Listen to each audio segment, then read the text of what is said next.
Let's get started. Story number 1. I had always been the skeptical type, dismissing ghost stories as nothing more than figments of overactive imaginations. I'd grown up in a house that creaked and settled, hearing all the usual noises that could easily be explained away by the house's age or the wind. But everything changed one night when I moved into an old apartment building, one that seemed a little too quiet, even for a place with few tenants. It wasn't a large building, only 4 stories high, with narrow, dimly lit hallways and a sense of abandonment that was hard to ignore. I was living alone, my first time in an apartment all to myself. The rent was cheap, the landlord was friendly, and the location was perfect, close to work and far enough from the bustle of the city. When I toured the place, the landlord mentioned it had once been a family home, but was converted into apartments after the original owners moved out decades ago. The place had character, he said, but I wasn't sure what he meant by that.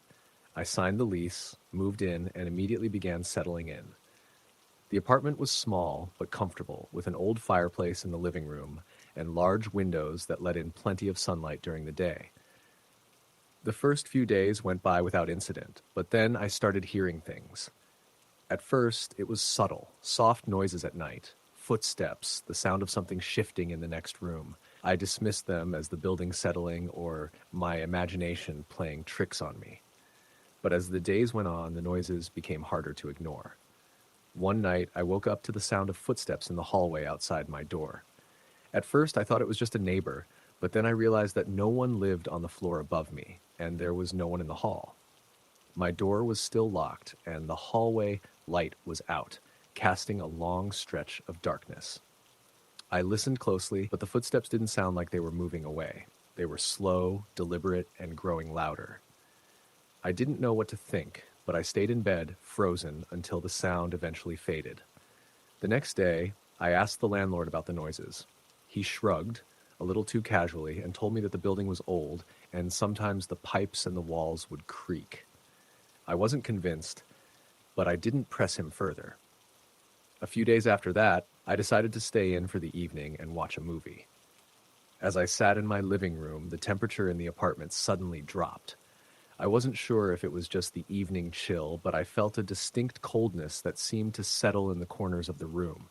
The warmth from the fireplace didn't seem to help. Then I heard a soft knock on my door. Startled, I stood up and walked over, but when I opened it, there was no one there. The hallway was dark and empty. I closed the door, my heart racing. Maybe it was a neighbor, but I had never seen anyone on my floor. I checked my peephole, but nothing was out of the ordinary. I shook my head and returned to the couch, trying to shake off the strange feeling creeping over me. That night, as I lay in bed, I felt an odd sensation.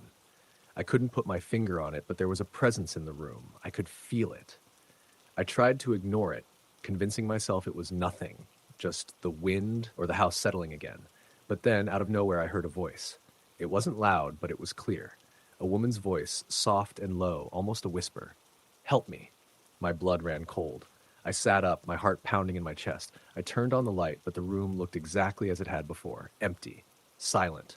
My hand trembled as I reached for my phone, but before I could do anything, the voice came again, this time louder, more insistent. "Help me. Please." I shot out of bed and looked around the room, my mind racing. No one else was there. I opened my closet, the bathroom, and checked under the bed, but there was nothing. The voice was gone. I spent the rest of the night lying wide awake, too scared to close my eyes. The feeling of being watched didn't go away, and the coldness in the air made it feel like I wasn't alone. The next day, I tried to brush off what had happened. I convinced myself it had been a dream, a trick of my imagination. But that night, things escalated. I was getting ready for bed when I heard something scratch at the door. At first, I thought it was a stray animal outside.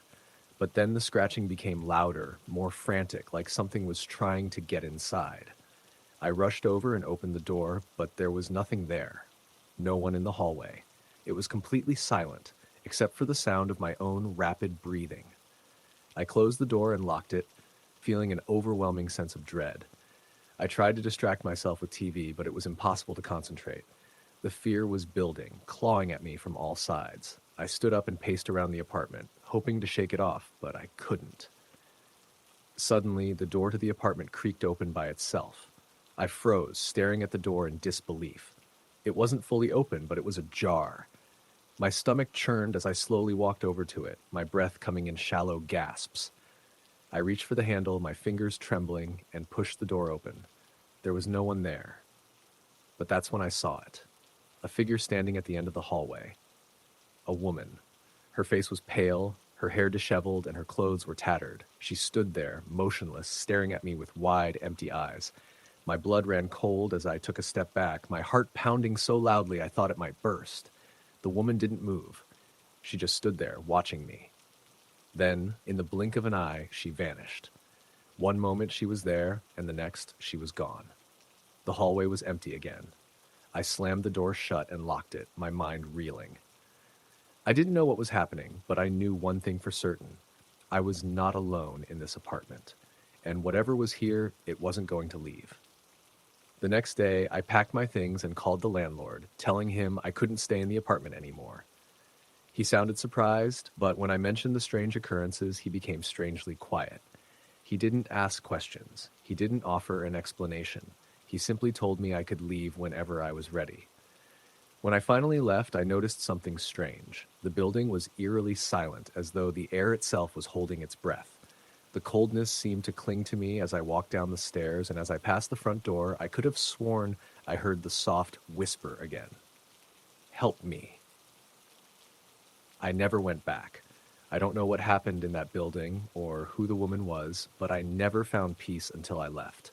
And to this day, I can't explain the feeling of being watched, the voices in the night, or the way that woman's eyes seemed to follow me wherever I went.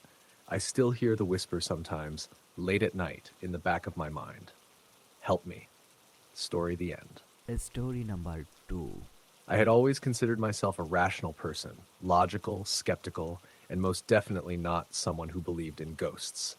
But that all changed one winter evening when I moved into a small old house in the countryside. The house had been vacant for years. Its last occupant, a woman named Margaret, had passed away there, alone and in her 80s. I found the place through a local realtor who spoke of it fondly as full of character. When I first saw it, I was drawn to its old-world charm, the peeling paint on the shutters, the ivy creeping up the walls, and the large windows that let in the soft golden light of the late afternoon sun. I'd been looking for a quiet place to start over, a retreat from the chaos of city life. The price was right, and it seemed like the perfect escape. The first few days in the house were peaceful. I unpacked boxes, arranged furniture, and spent my evenings sitting by the fire, reading or journaling. It felt good to be away from the noise and the stress. The creaks and groans of an old house didn't bother me. They were comforting, like a gentle reminder that the house was alive in its own way. But then things began to happen. It started small, a light flickering in the hallway, a creak of floorboards when no one was around, the occasional whisper of wind when all the windows were shut. I brushed it off, thinking it was just the house settling, or perhaps the wind playing tricks on me. But one evening, as I sat on the couch reading, something caught my eye. In the dim light, I saw a figure standing in the doorway of the living room. At first, I thought it was a trick of the light, or maybe just my reflection in the window. But when I looked again, I saw a woman. She was tall, thin, and dressed in an old-fashioned gown, her long hair falling around her shoulders. My heart skipped a beat. I blinked, and she was gone, just like that. No footsteps, no movement, no sound. I stood up, heart racing, and checked the hallway. There was no one there. I told myself it was just my imagination. The house was old, after all. Maybe I had seen a shadow, or perhaps it was a trick of my mind, worn thin from the quiet of the countryside. But the next night, it happened again. This time, I wasn't reading. I was sitting in the kitchen, preparing dinner. I glanced up toward the doorway, and there she was again, standing at the edge of the hallway, just outside the kitchen. I could see her clearly this time, her face pale and expressionless. She didn't move, didn't speak. She just watched me with hollow, dark eyes. I froze. This wasn't normal. I wasn't imagining things. But when I stood up and rushed toward the doorway, she disappeared, vanishing into thin air.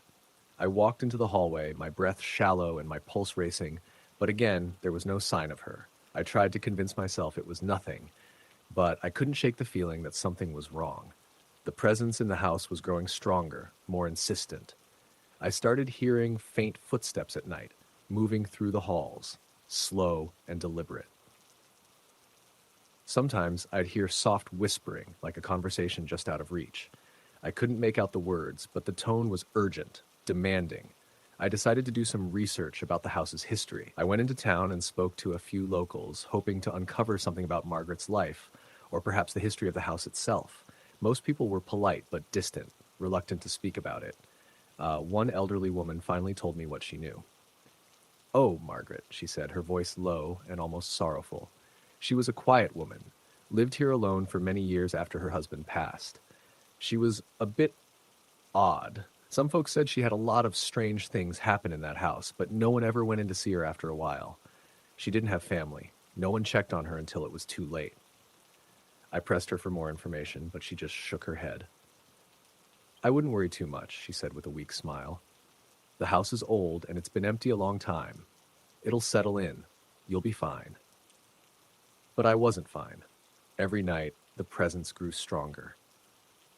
The footsteps became more frequent, always in the halls above, as though someone was pacing back and forth. The whispers, too, grew louder, more distinct. They weren't in my head. I wasn't imagining it. I could hear them clearly now, and they were speaking to me. "Leave," one voice whispered. "Get out." I wasn't sure if I should be frightened or intrigued, but I couldn't help myself. The presence had a strange pull, as though it was trying to communicate something to me. That's when I began to notice other things, things that were harder to explain. The air in the house grew thick with cold, even when the fire was roaring. In the middle of the night, I'd wake to the sound of the front door opening, the faintest creak of hinges. When I'd go to check, the door would be wide open, but no one would be there. The locks hadn't been tampered with, and no one had entered. It was as though the house itself was alive, shifting in ways I couldn't comprehend. One evening, as the sun set and the darkness crept over the house, I decided to confront whatever was haunting me. I took a flashlight and made my way up to the attic, hoping to find something, anything that could explain the strange occurrences. The attic was dusty and filled with old furniture, boxes, and forgotten items. I searched through the clutter, feeling the weight of the silence pressing in on me. That's when I found it. A small, wooden chest tucked away in the corner, half covered by a faded blanket. I lifted the lid cautiously, half expecting something to jump out at me. Inside was a collection of old photographs, some of Margaret and her husband, some of the house itself, and a few that were too worn to make out clearly. But one photograph caught my eye. It was of a young woman standing in front of the house, her dark eyes staring directly at the camera. There was something about her expression that unsettled me, a coldness, an emptiness. It was Margaret, but something was different. I stared at the photograph for a long moment, and then I heard it, soft at first, like the sound of someone moving behind me. I turned sharply, but there was no one there. The air around me had grown inexplicably colder. My breath fogged in the chill as I stepped back, glancing around the room. That's when I saw her again, the woman from the doorway. She was standing in the far corner of the attic, just watching me. Her face was gaunt, her eyes hollow, and her mouth twisted in a silent scream. I couldn't breathe. I turned and fled, running down the stairs and out of the house, not stopping until I was standing in the front yard, gasping for air. I never went back into that house. The presence, whatever it was, had made itself clear. It didn't want me there. The house still stands, though I don't know who lives there now. I've heard that someone else moved in after I left, but I doubt they stay long. The house has a way of getting into your head, of making you question what's real and what's not. And I still hear those footsteps at night, soft and steady, just outside my door. Story the end. Story number 3. In the fall of 2008, Claire moved into an old townhouse in Charleston, South Carolina. It was a steal for its location, just a short walk from the historic district. The landlord had been unusually eager to rent it out, even lowering the rent when Claire hesitated. She chalked it up to luck and signed the lease, thrilled to have a place of her own. The house was charming but aged. The floors creaked with every step, and the walls were lined with faded floral wallpaper. Claire thought the quirks added character, but as the days passed, the house began to feel less welcoming. The first sign of something amiss came one evening when she was unpacking. She found an old music box in the back of a closet. Its surface was scratched and the paint was peeling, but when she wound it up, it played a hauntingly beautiful melody. Claire placed it on her bedside table, thinking it would be a quaint decoration. That night, she woke to the sound of the music box playing.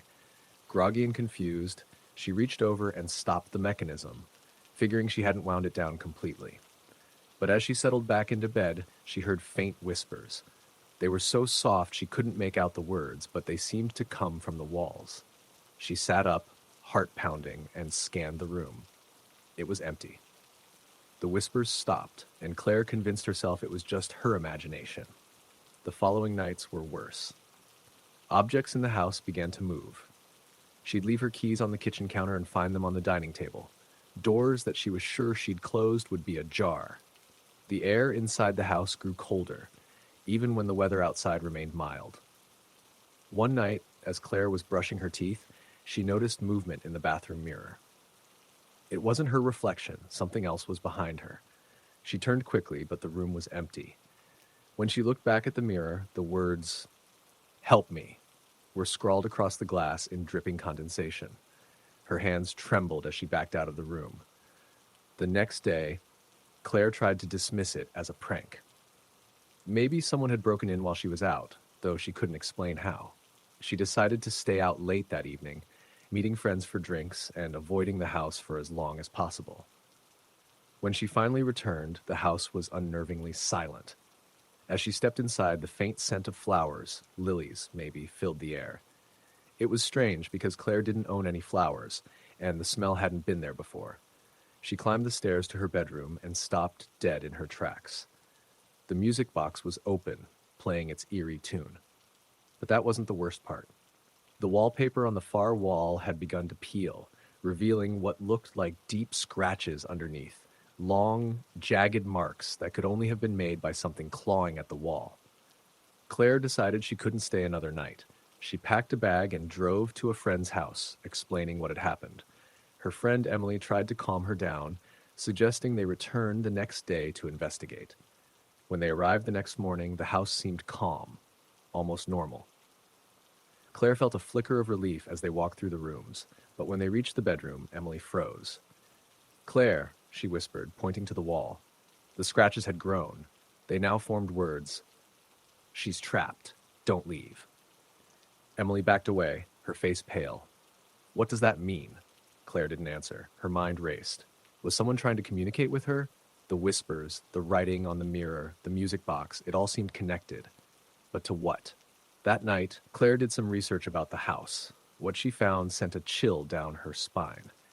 Decades earlier, a young woman named Lila had lived there. She had been engaged to a man who turned out to be abusive. After months of suffering in silence, Lila vanished. Some believed she ran away, but others whispered that her fiancé had killed her and hidden her body somewhere in the house. He was never arrested, and the case remained unsolved. Claire couldn't shake the feeling that Lila was still there, trapped somehow. But what did Lila want from her? To help, or something more sinister? Desperate for answers, Claire reached out to a local historian who specialized in paranormal events. The woman, Mrs. Abernathy, agreed to visit the house with her. They entered cautiously, the air thick with tension. As they stood in the bedroom, Mrs. Abernathy closed her eyes and whispered something under her breath. Suddenly, the music box began to play on its own. The scratches on the wall deepened, forming a new word: find. "Find what?" Claire asked, her voice trembling. Mrs. Abernathy walked to the corner of the room and tapped on the floorboards. "Here," she said. "Whatever Lila wants you to find is beneath us." They pried up the old boards, revealing a small, dusty compartment. Inside was a bundle of letters tied with a ribbon. The letters told the story of Lila's abuse, her plans to escape, and her fear that she wouldn't survive. The last letter ended abruptly with a smear of what looked like blood. Claire's stomach churned as she read them. The room grew colder, and for the first time, she felt a presence standing beside her. Turning slowly, she saw a figure, a translucent woman in a torn dress. Her face was gaunt, her eyes hollow but filled with sorrow. It was Lila. "Thank you," the ghost whispered, her voice barely audible. She pointed to the letters, then faded into nothingness. Claire left the house that night, unable to stay any longer. She turned the letters over to the authorities, who reopened the cold case. Months later, they found Lila's remains buried in the backyard, confirming her fiancé's guilt. The house was eventually sold, but Claire never returned. She still dreams of Lila sometimes, her ghostly figure standing in the corner, a sad smile on her face. Claire likes to think Lila has finally found peace. But she can't help but wonder if some part of her still lingers, bound to the house where her life ended so tragically. Story the end. Story number 4.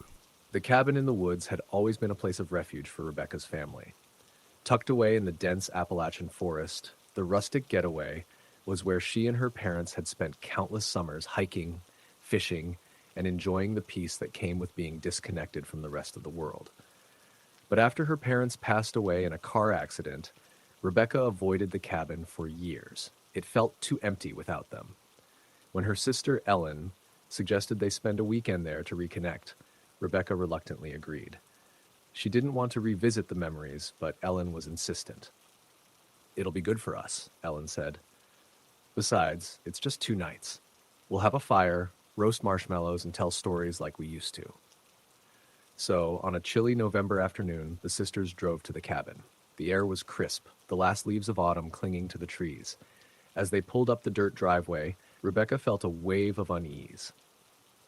The cabin looked the same, but something about it felt different, darker, almost like the forest had grown around it, trying to swallow it whole. Inside, the familiar sights and smells brought a pang of nostalgia. The old stone fireplace, the worn plaid couch, and the kitchen table with its mismatched chairs.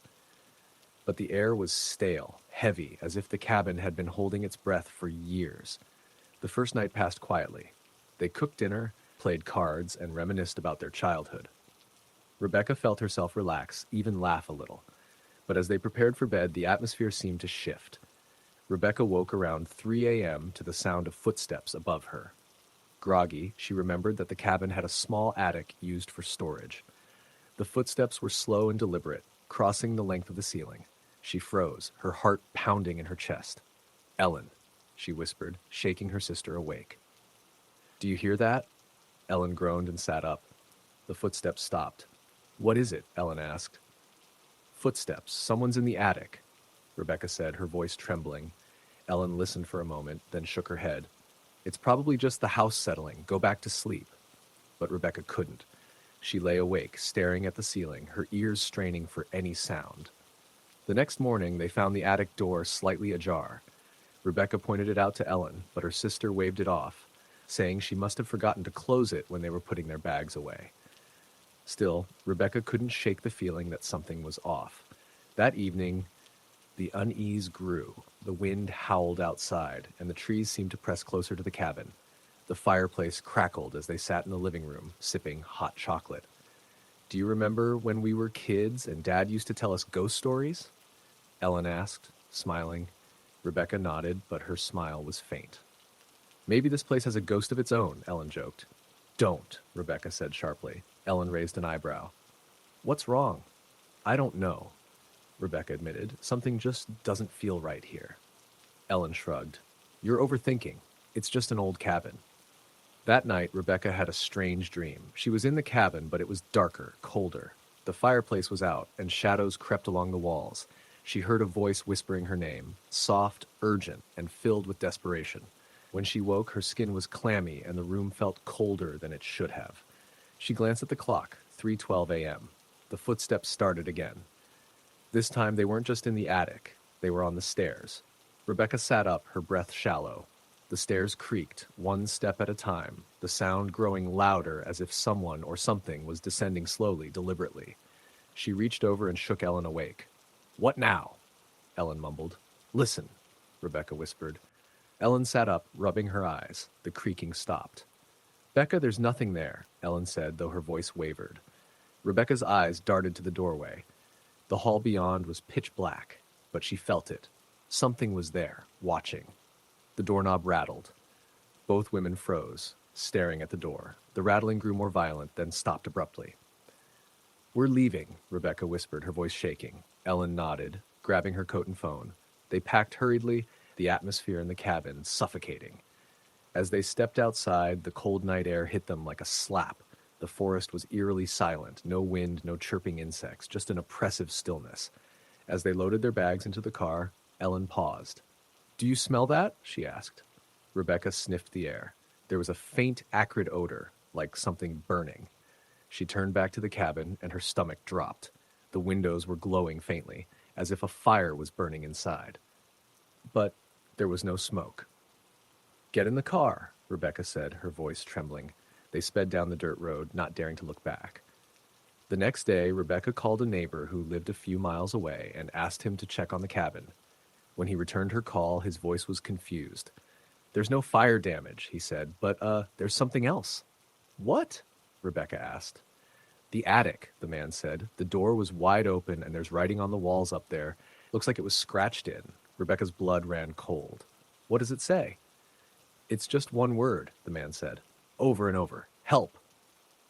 Rebecca never went back to the cabin. She sold it to a developer a few months later.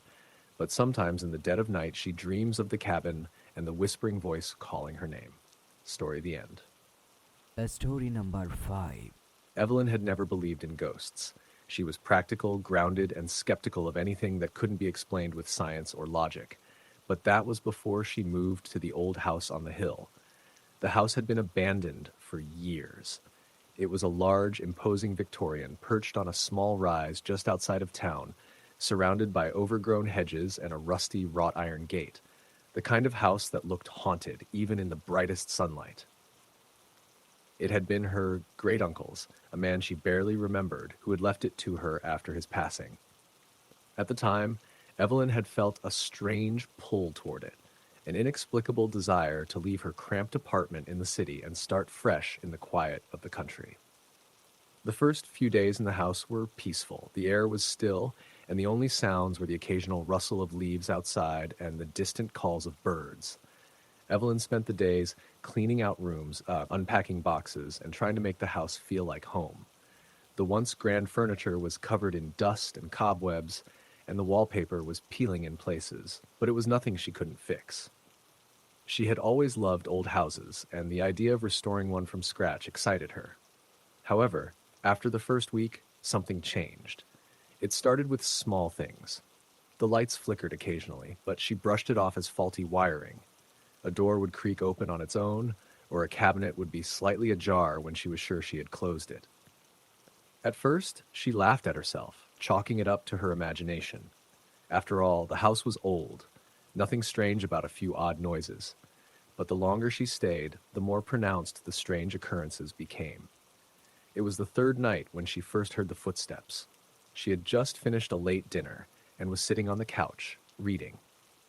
The house was unusually quiet. The only sound the ticking of an old grandfather clock in the corner. She just turned a page when she heard it, a faint sound, like soft footsteps on the hardwood floor. They echoed from the hallway just outside the living room. Evelyn froze, her heart pounding. The footsteps grew louder, heavier, as if someone or something was moving closer. At first, she assumed it was the wind, or perhaps an animal outside. But as the steps reached the door, they stopped. Dead silence followed. Evelyn waited, her breath caught in her chest. Slowly, she rose from the couch, her legs shaky beneath her, and moved toward the hallway. Nothing. The house was empty. The floor was undisturbed. She stood there for a long moment, staring into the shadows of the hall. The hairs on the back of her neck stood on end. It was nothing, she told herself.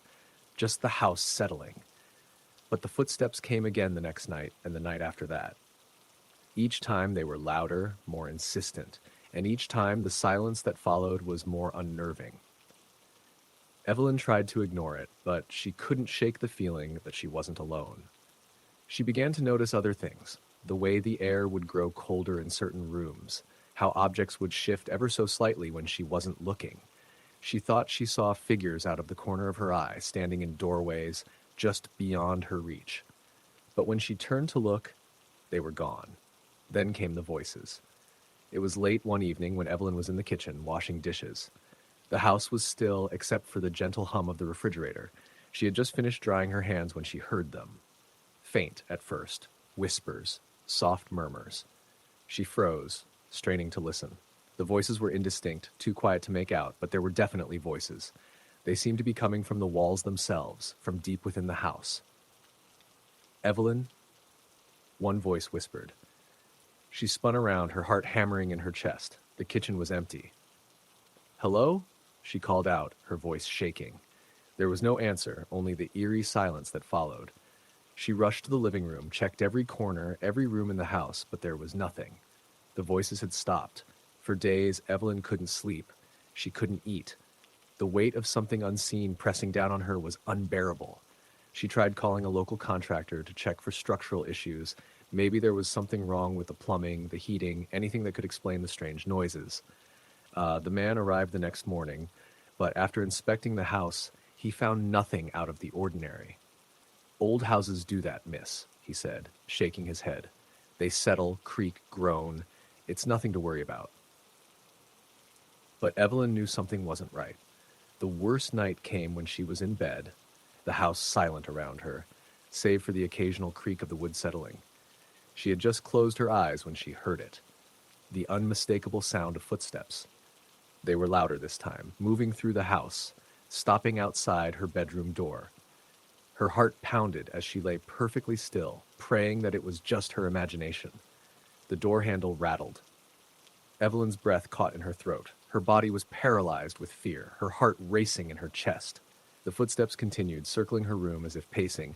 Before stopping at the foot of her bed, she could feel a presence there, just beyond the edge of her vision. It was cold, colder than the rest of the house. The air felt thick, suffocating. And then she heard it, clear as day. "Get out." Evelyn's blood ran cold. It was a voice, but not human. It was low, guttural, almost animal-like, and it was angry. In a panic, she bolted upright, grabbing the bedside lamp and flinging it across the room. The moment the light shattered on the floor, the presence disappeared. The air returned to normal, and the house was still again, as though nothing had happened.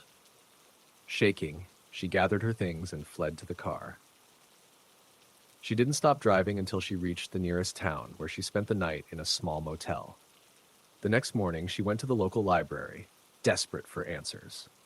She spent hours sifting through old newspaper clippings and town records, trying to learn more about the house. What she found sent a chill through her. The house had a dark history. Its original owner, a wealthy man named Alistair Blackwood, had been found dead in the house under mysterious circumstances. Some said it was suicide. Others claimed he was murdered. But the most unsettling thing she found was a note in the archives. The house does not forget. It takes what is owed. Evelyn returned to the house that afternoon, her heart heavy with dread. As she stood in the front yard, staring at the darkened windows, she realized something. The house hadn't been waiting for her to leave. It had been waiting for her to return.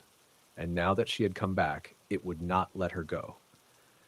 The door to the house creaked open as if inviting her inside, and though every bone in her body screamed for her to run, Evelyn stepped forward, knowing the house was already claiming her.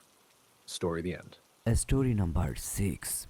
The drive to the old farmhouse was uneventful, the long stretch of road flanked by cornfields that swayed gently in the night breeze. Olivia gripped the steering wheel tightly, the rhythmic hum of her tires on the pavement doing little to soothe her unease.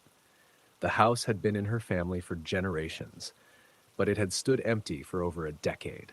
Now, with her father's recent passing, it was up to Olivia to prepare it for sale. She arrived just after dusk. The house loomed ahead, its peeling paint and sagging porch a testament to its age. The surrounding woods crept close, their darkened branches stretching toward the house like skeletal fingers. Olivia stepped out of the car, the gravel crunching under her boots, and took a deep breath. The air was thick and damp, carrying the faint scent of decaying leaves. Inside, the house was quiet, too quiet. The kind of silence that presses against your ears and makes your own breathing seem too loud. Olivia flicked the light switch, and a single bulb in the hallway flickered weakly before settling into a dim glow. The wallpaper was faded, curling at the edges, and the hardwood floors creaked with every step. She dropped her bag in the foyer and made her way to the kitchen. Memories flooded back as she passed familiar rooms, the dining table where her grandmother used to serve apple pie, the old piano that her father had tried unsuccessfully to teach her to play. But there was something else too, a sense of unease, like being watched by unseen eyes. The kitchen was just as she remembered, though dust coated the countertops and cobwebs hung in the corners. She opened the fridge out of habit, only to be greeted by stale air and emptiness. Sighing, she grabbed a bottle of water from her bag and headed upstairs to check the bedrooms. The upstairs hallway was darker than she expected. The single bulb at the end of the hall cast long shadows that seemed to stretch and twist unnaturally. She paused in front of her childhood bedroom, hesitating before pushing the door open. The room was exactly as she had left it. A twin bed with a quilt her grandmother had made, shelves lined with dusty books, and her old teddy bear sitting on the windowsill. She smiled despite herself and reached for the bear, but the moment her fingers touched its worn fur, a sudden chill swept through the room. It was as if all the warmth had been sucked out, leaving the air icy and sharp. Old houses, she muttered to herself, placing the bear back on the windowsill. But as she turned to leave, she heard it, a faint, almost imperceptible sound, a whisper. Olivia. She froze, her heart hammering in her chest. She spun around, scanning the room, but it was empty. The whisper came again, this time from the hallway. She stepped out, her breath catching as she strained to listen. The whisper grew louder, more insistent, coming from the end of the hall. Olivia. She gripped the banister for support, her knuckles white. Who's there? She called, her voice trembling. No answer. Gathering her courage, she moved toward the source of the sound, the door to the attic. The attic had always unnerved her. Even as a child, she avoided it, convinced that something sinister lurked in its shadows. Now, standing in front of the closed door, she felt that same childhood fear clawing at her.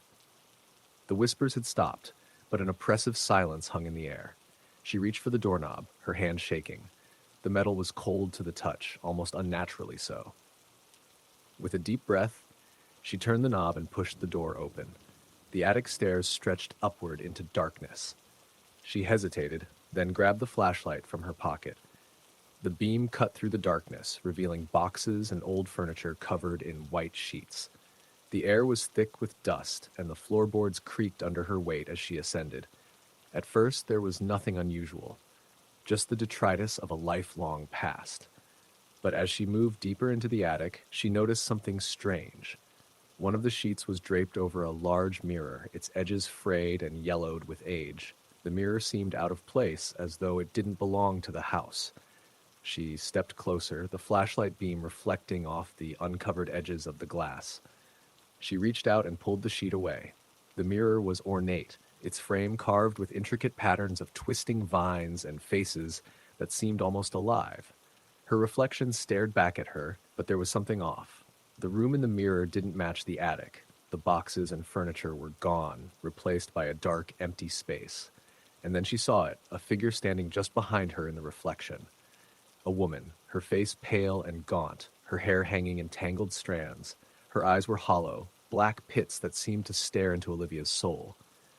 Olivia spun around, but the attic was empty. She turned back to the mirror, and the woman was still there, closer now. A scream caught in Olivia's throat as the woman raised a hand in the reflection and pointed directly at her. Her lips moved soundlessly, forming words that Olivia couldn't hear but somehow understood. Get out! The flashlight flickered and went out, plunging the attic into darkness. Panic surged through Olivia as she stumbled backward, her hands groping for the stairs. The air grew colder, and she could hear a faint, rhythmic thumping, like footsteps approaching. She didn't wait to find out what was coming. She bolted down the stairs, her breath coming in ragged gasps. She slammed the attic door shut and leaned against it, her heart pounding. The house was silent again, but the oppressive feeling remained. She grabbed her bag and car keys, determined to leave. As she stepped into the foyer, the lights flickered and the whisper returned, louder this time. Olivia. She froze, her hand on the doorknob. Slowly, she turned to look back at the hallway. The woman from the mirror stood there, her hollow eyes fixed on Olivia. Her mouth opened wide, impossibly wide, and a guttural scream filled the house.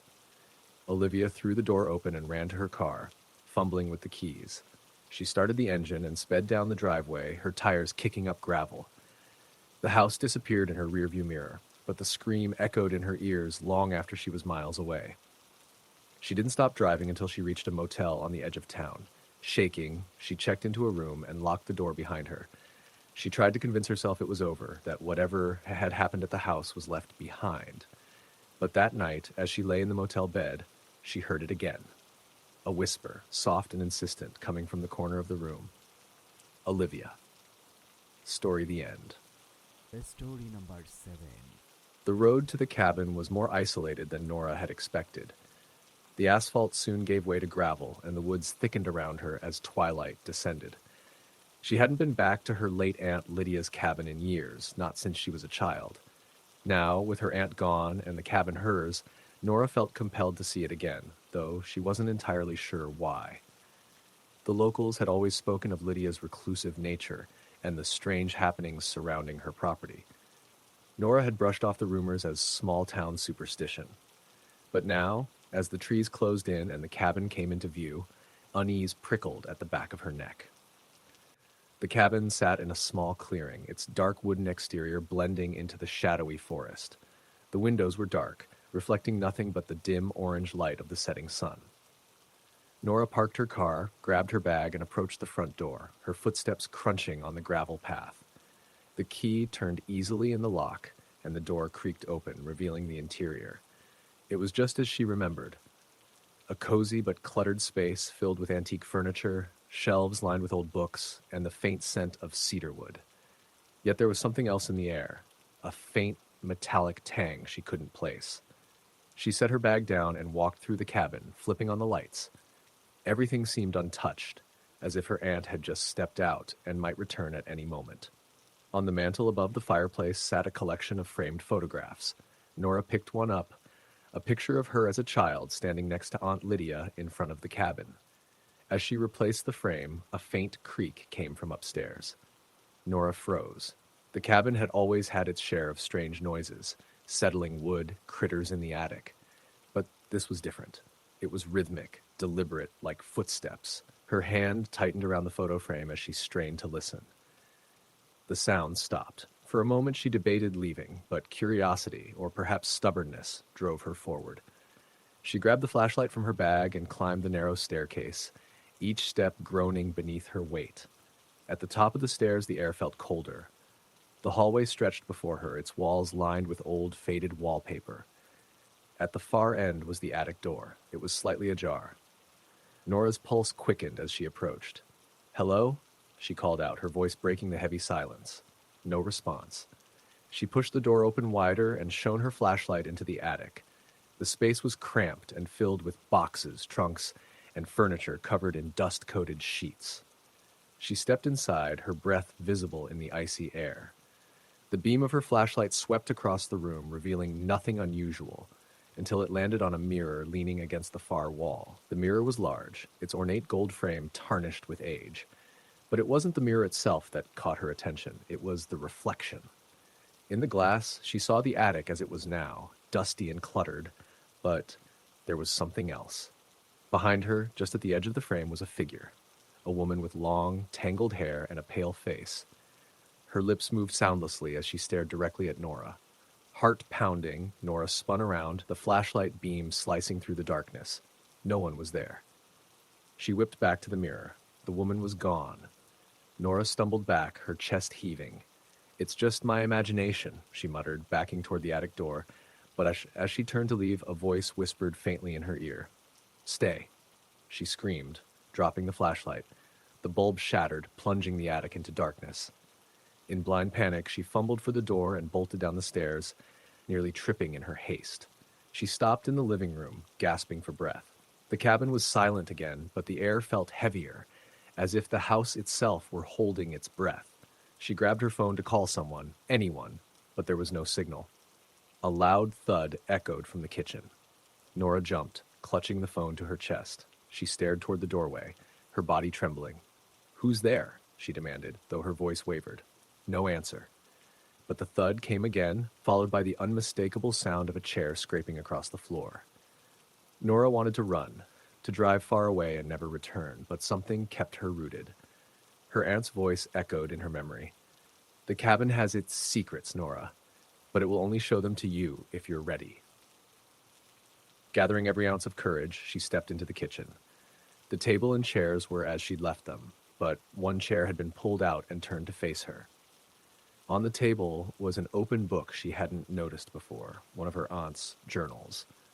The pages were blank, except for a single line written in her aunt's elegant script. She watches through the mirror. A chill ran down Nora's spine. She slammed the journal shut and turned back toward the living room, only to freeze in her tracks. The woman from the mirror was standing there in the center of the room. Her head tilted unnaturally, and her dark eyes seemed to pierce through Nora. "Why did you come back?" the woman asked, her voice hollow and echoing. I don't know, Nora stammered, backing away. "Who are you?" The woman's expression twisted into something between sorrow and rage. "You don't remember me," she said, her voice cracking. "But I remember you." Nora's back hit the wall, and she realized she was trapped. The woman took a step closer, her movements jerky and unnatural. "You shouldn't have come," she hissed. The lights flickered and went out, plunging the cabin into darkness once more. Nora's breath came in shallow gasps as she fumbled for her phone, its faint screen the only source of light. But when she looked up, the woman was gone. The silence was deafening, broken only by the rapid thudding of her heartbeat. She didn't wait to see what would happen next. She grabbed her car keys and bolted for the door, flinging it open and running into the night. She didn't stop until she was in her car, the engine roaring to life as she sped down the gravel road. The cabin disappeared in her rearview mirror, swallowed by the darkness. It wasn't until she was miles away, parked at a gas station and trying to steady her nerves, that she noticed something. In the rearview mirror of her car, a faint reflection stared back at her, eyes hollow, lips moving silently. She would never return to the cabin, but she knew deep down that whatever had been there wasn't finished with her. Story the end. Story number 8. The train rattled through the countryside, its rhythmic clatter lulling most of the passengers into a sleepy daze. May wasn't tired, though. Her nerves were too raw.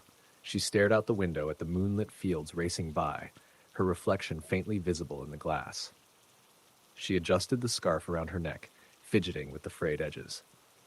The train car was nearly empty, except for an elderly man asleep a few rows ahead and a young couple whispering to each other at the far end.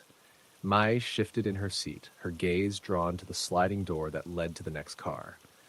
It had been opening and closing on its own for the last 10 minutes, even though no one was there. She told herself it was just the train's motion causing the door to misbehave. It was an old train, after all. But still, every time it slid open, she felt a chill creep along her spine, as if someone were standing just out of sight, watching. She pulled out her phone to distract herself, scrolling through messages she'd already read. Her best friend, Lena, had tried to talk her out of this trip. Why take the late-night train alone to visit a house you haven't seen since you were a kid? It's creepy, May, Lena had said. May hadn't had a good answer. It was her grandmother's house, left to her after death, and something had been pulling her toward it ever since she'd gotten the news. The door slid open again. This time it stayed open longer than before. May glanced up from her phone, her heart skipping a beat. The corridor beyond the door was dimly lit, shadows pooling in the corners. She squinted, certain she'd seen movement, a flicker of something, like the edge of a shadow detaching from the wall. Her pulse quickened. She stared at the doorway, holding her breath, but nothing happened. The door finally slid shut. She exhaled and shook her head. "You're imagining things," she whispered to herself. The train slowed as it approached a small, deserted station. May pressed her forehead against the window, watching as the platform came into view. It was empty except for a single street lamp flickering weakly. The train didn't stop. It rolled through the station and picked up speed again. As the station disappeared into the distance, May noticed something odd. Her reflection in the window wasn't moving in sync with her. She froze, her breath fogging the glass. Slowly she turned her head to look at the window more directly. Her reflection turned too, but its expression was wrong. Its lips were slightly parted, and its eyes looked wrong. Too dark, too deep. May jerked away from the window, her heart pounding. When she looked again, her reflection was normal. She rubbed her eyes and laughed nervously. "Get a grip," she muttered. "It's just your imagination." The train car creaked, the sound low and mournful, as if the metal itself were groaning. May glanced around, suddenly aware of how still everything had become. The elderly man had vanished, and so had the young couple. She was alone. The door at the end of the car slid open again, this time with a loud hiss. May stared at the empty corridor, her breath caught in her throat. A shadow spilled into the car, long, thin, and impossibly black. It stretched toward her, slithering across the floor like smoke. May shot to her feet, her legs trembling. "Who's there?" she called, her voice cracking. The shadow didn't answer, but it kept moving, inching closer with a deliberate, unnatural slowness. She backed away, clutching the seatbacks for support. The shadow stopped just short of her feet, pooling on the floor. Then, as she stared, something began to rise from it, a figure, forming out of the darkness. A woman, her face pale and featureless, her hair floating around her like black seaweed. May stumbled backward, her screams caught in her throat. The figure reached for her with long, spindly fingers, its hollow face tilting as if it were studying her. A voice rasped through the car, low and guttural. "You shouldn't have come." May turned and ran, her footsteps echoing in the empty train. She threw open the door to the next car and slammed it shut behind her, her chest heaving. But the moment she looked up, she froze. This car was identical to the one she had just left. The same seats, the same flickering lights, even the same shadow pooling at the far end. She spun around to go back, but the door was gone. In its place was a blank wall. The shadow moved again, faster this time. It surged toward her, swallowing the light as it came. May ran, tripping over the seats, her panic mounting with every step. She reached the other end of the car and threw herself at the door, yanking it open. The next car was the same, and the next. Each one identical, each one filled with the same encroaching shadow. May was crying now, her breaths ragged. She collapsed into a seat, unable to run any farther. The shadow enveloped her, cold and suffocating. She closed her eyes, waiting for it to consume her. But then, just as suddenly as it had started, the train screeched to a halt. May jolted upright, gasping for air. The shadow was gone, and the car was empty again. The door slid open with a hiss. Outside, she saw the familiar station near her grandmother's house.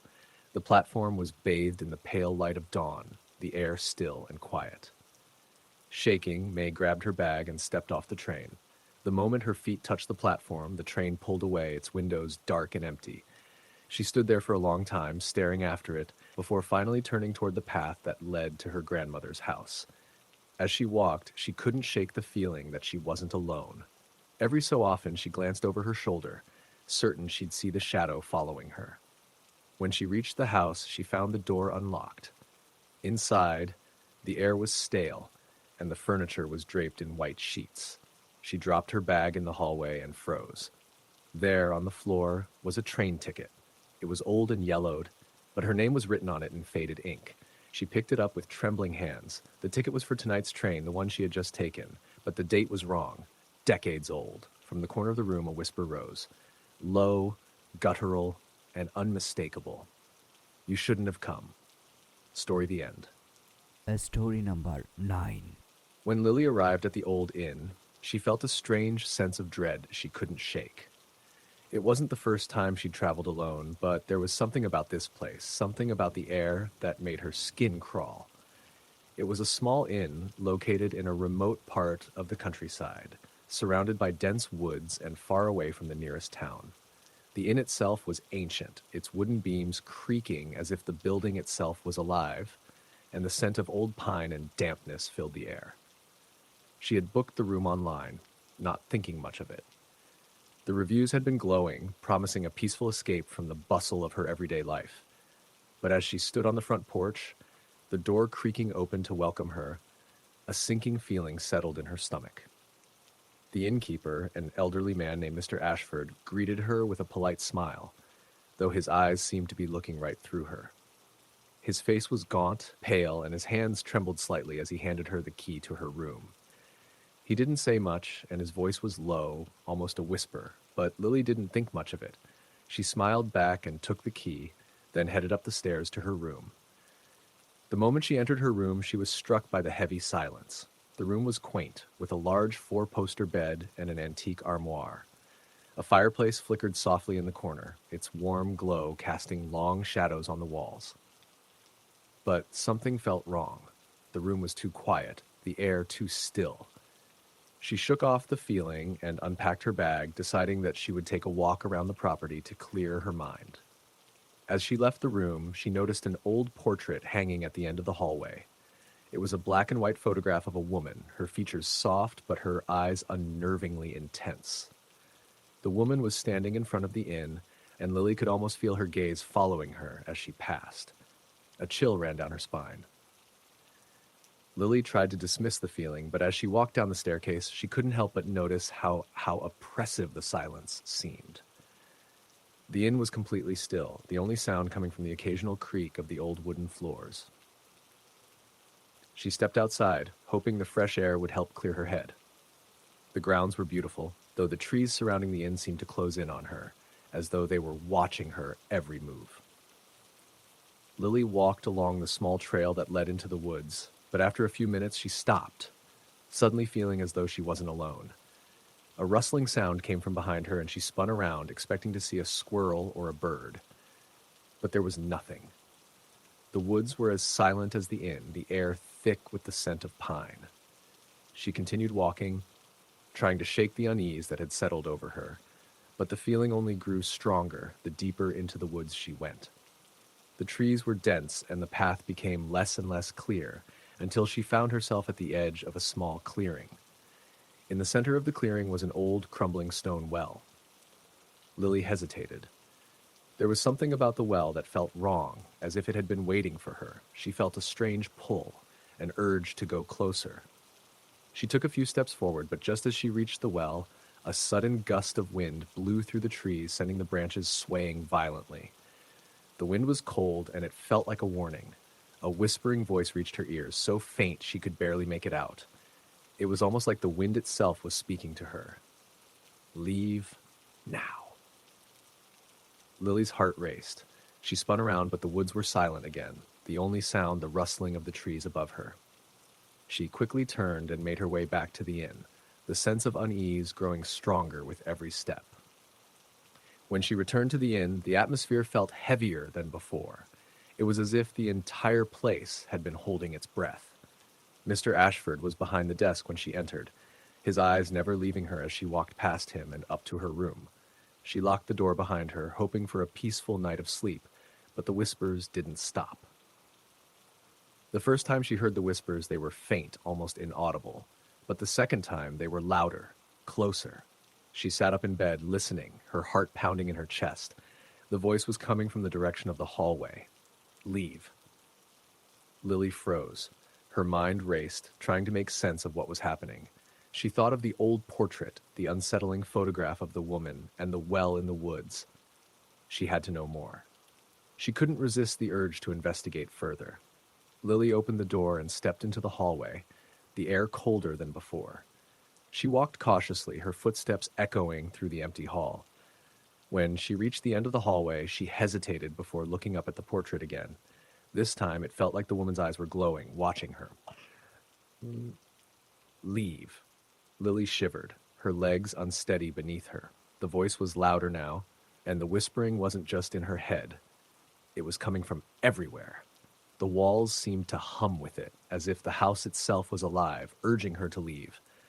But just as she turned to leave, the door at the end of the hallway creaked open.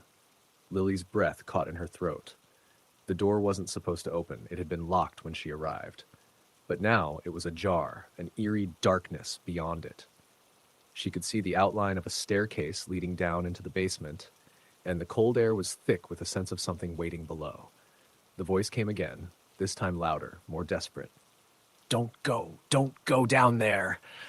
But the words only fueled her curiosity. Against her better judgment, Lily stepped forward and descended the stairs into the darkness. The basement was damp, filled with the smell of mold and decay. The air was thick with dust, and the faint sound of dripping water echoed from somewhere deep within the darkness.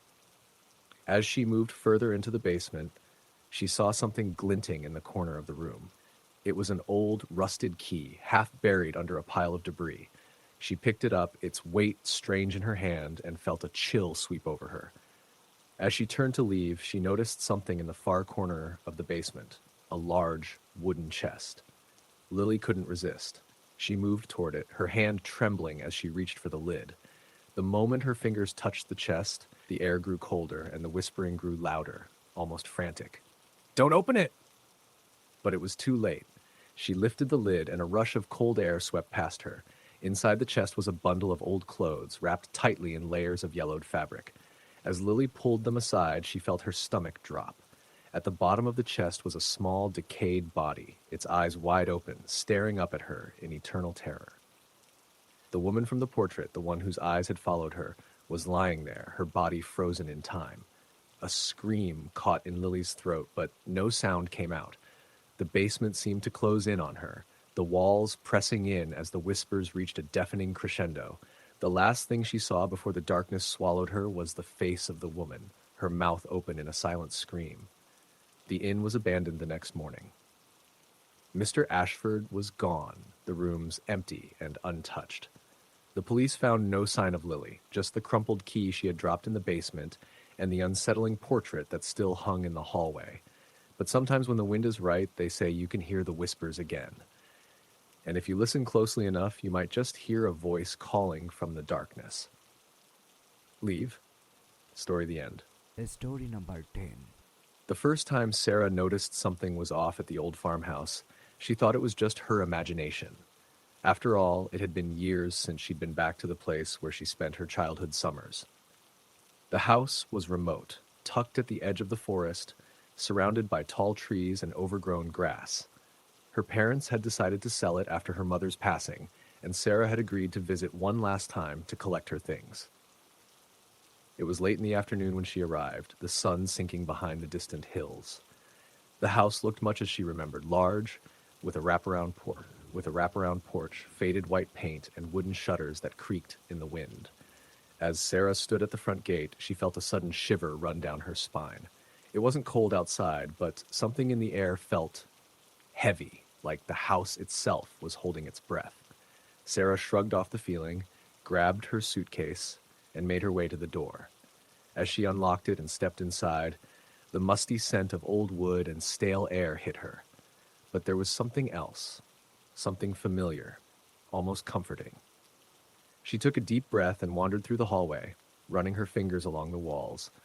The house was just as she remembered it, though some of the furniture was covered in dusty white sheets. She went upstairs to her old bedroom and found the same brass bed frame and worn wooden dresser. The walls were lined with faded floral wallpaper, a pattern she used to love as a child. She sat on the bed, her fingers tracing the edges of the quilt her grandmother had made. As she began to unpack, Sarah heard a soft creaking sound from downstairs. It was subtle, almost imperceptible, but it was there. She froze, listening.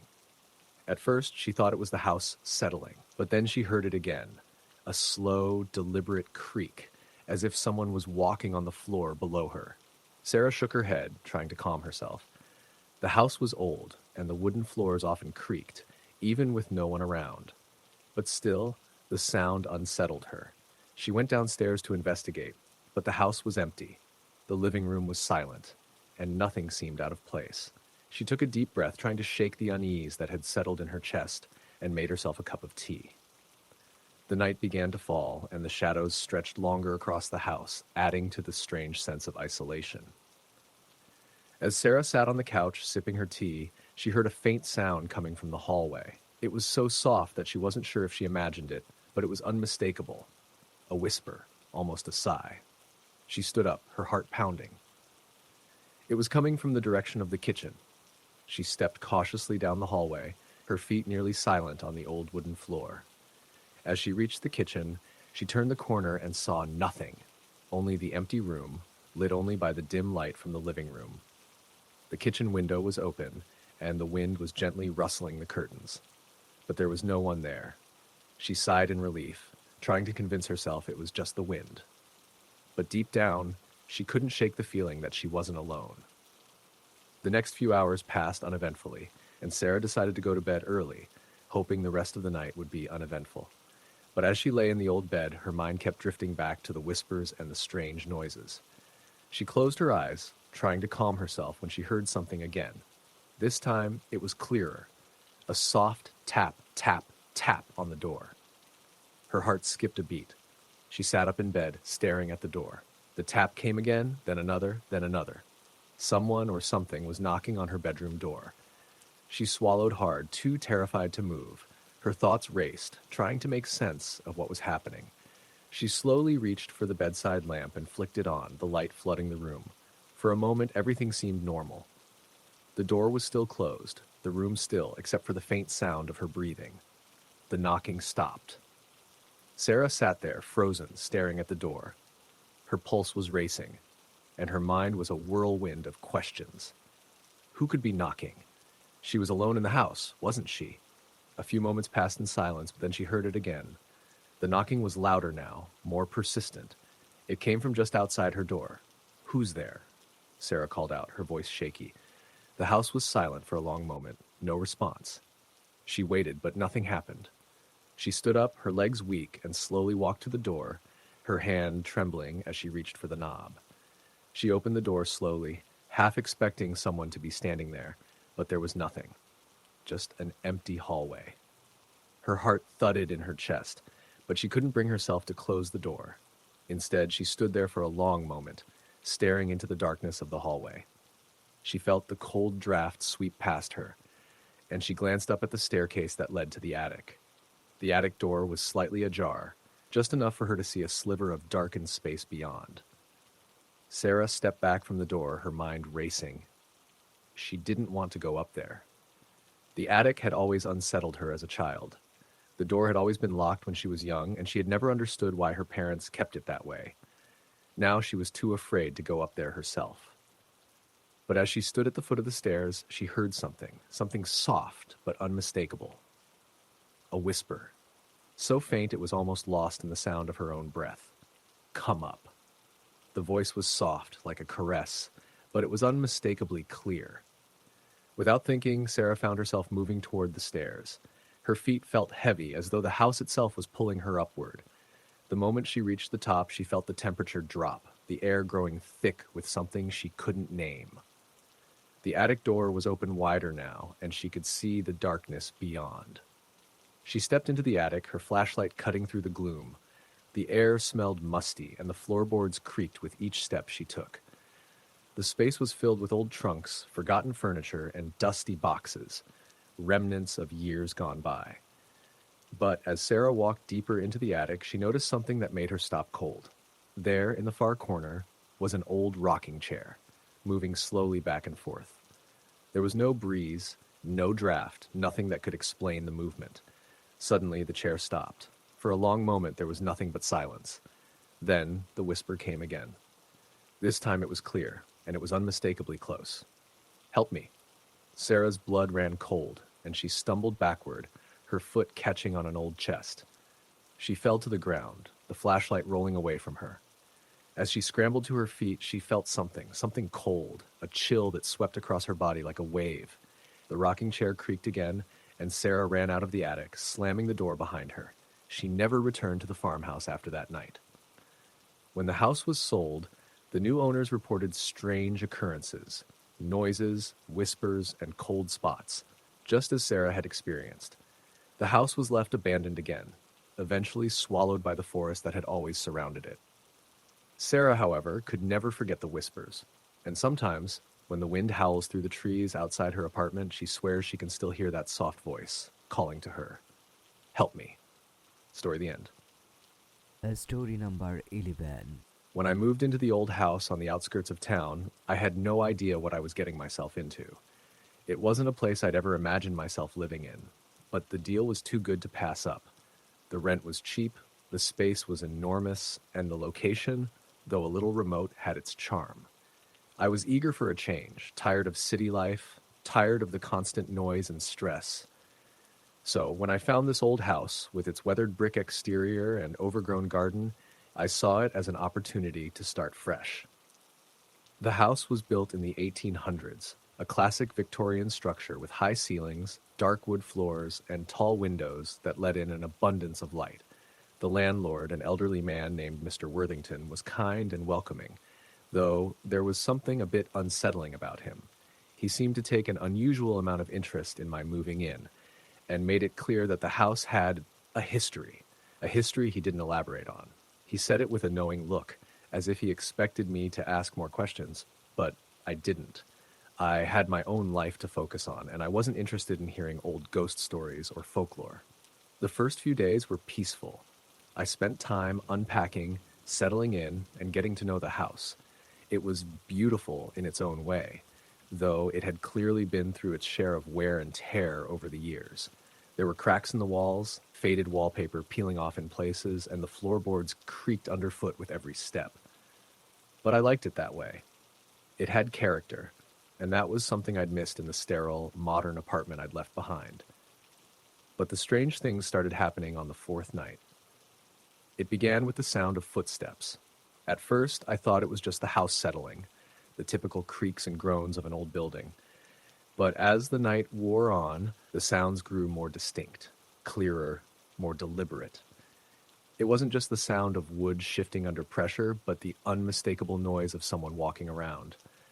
I remember lying in bed, trying to ignore it, but the footsteps seemed to be coming from upstairs, moving back and forth, as if someone was pacing. I tried to rationalize it. Maybe it was the wind or the house shifting. I'd heard that older houses could make odd noises. But as the hours passed, the footsteps grew louder, more erratic, as if whoever was walking upstairs was getting closer. My heart began to race. I had to know what was going on. I got up and tiptoed toward the stairs, listening carefully. The footsteps seemed to stop when I reached the foot of the stairs, and for a brief moment, everything was silent. My breath caught in my throat as I strained to hear something, anything. But there was nothing, just the eerie stillness of the house. I took a step forward, then another, climbing slowly up the staircase. As I reached the top, I saw nothing out of the ordinary.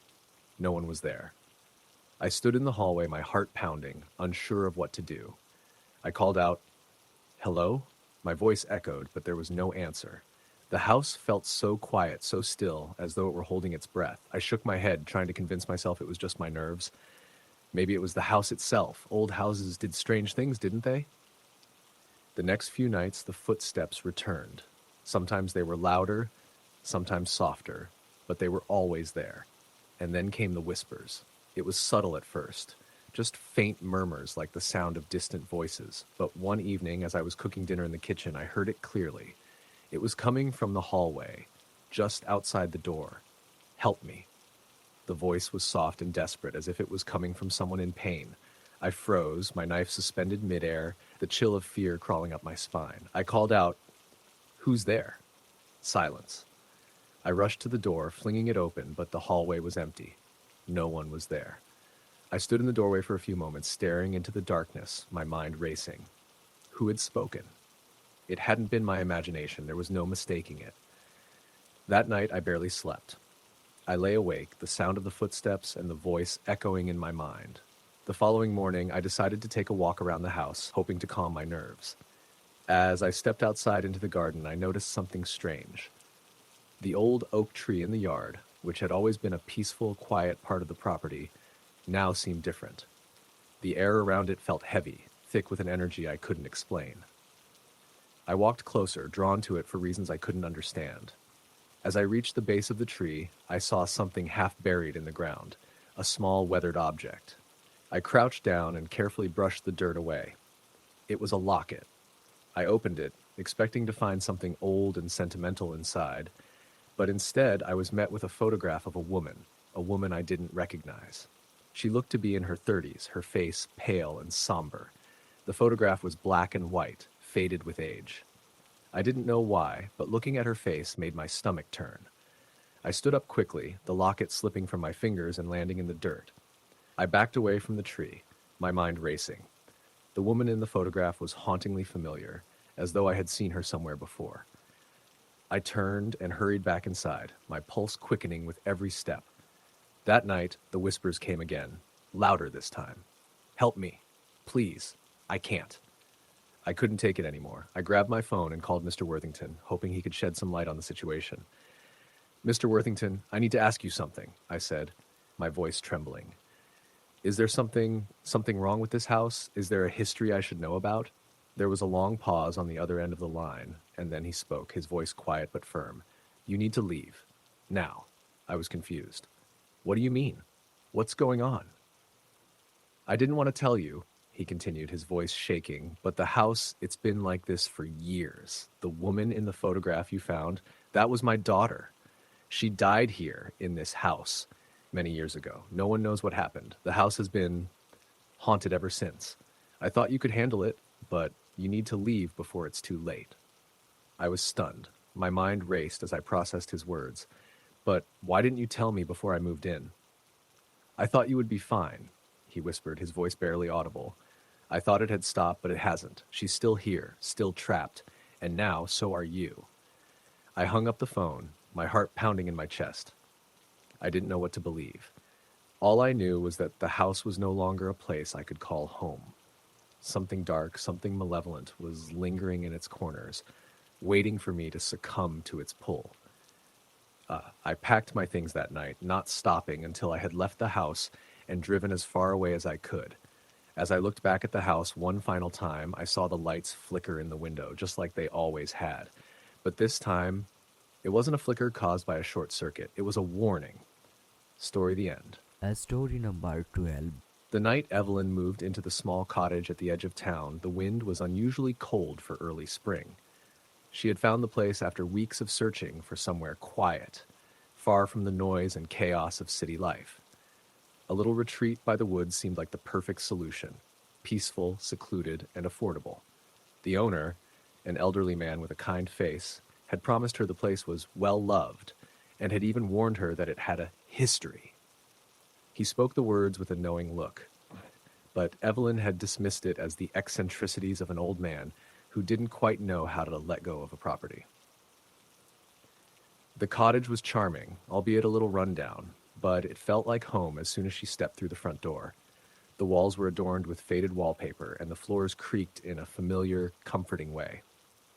The fireplace was ready for a fire, and the kitchen, though small, was perfect for someone who didn't need much more than a cup of tea and a good book. The first few days went by uneventfully. Evelyn spent her mornings by the window, watching the trees sway gently in the breeze, and her nights curled up with a good book. It was everything she had hoped for. But as the days stretched on, something started to feel off. It was subtle at first, a faint tapping sound, as if someone were knocking on the walls from the inside. She dismissed it, attributing it to the house settling. But soon the sounds became more distinct, more deliberate. At night, she could hear footsteps pacing up and down the hallway, slow and heavy, like the slow drag of boots on old wood. Evelyn tried to ignore it. After all, old houses had a way of making noises. Settling, groaning, creaking. But the longer she stayed, the more she couldn't shake the feeling that someone was watching her. It wasn't until the third week that things escalated. It started with the mirror.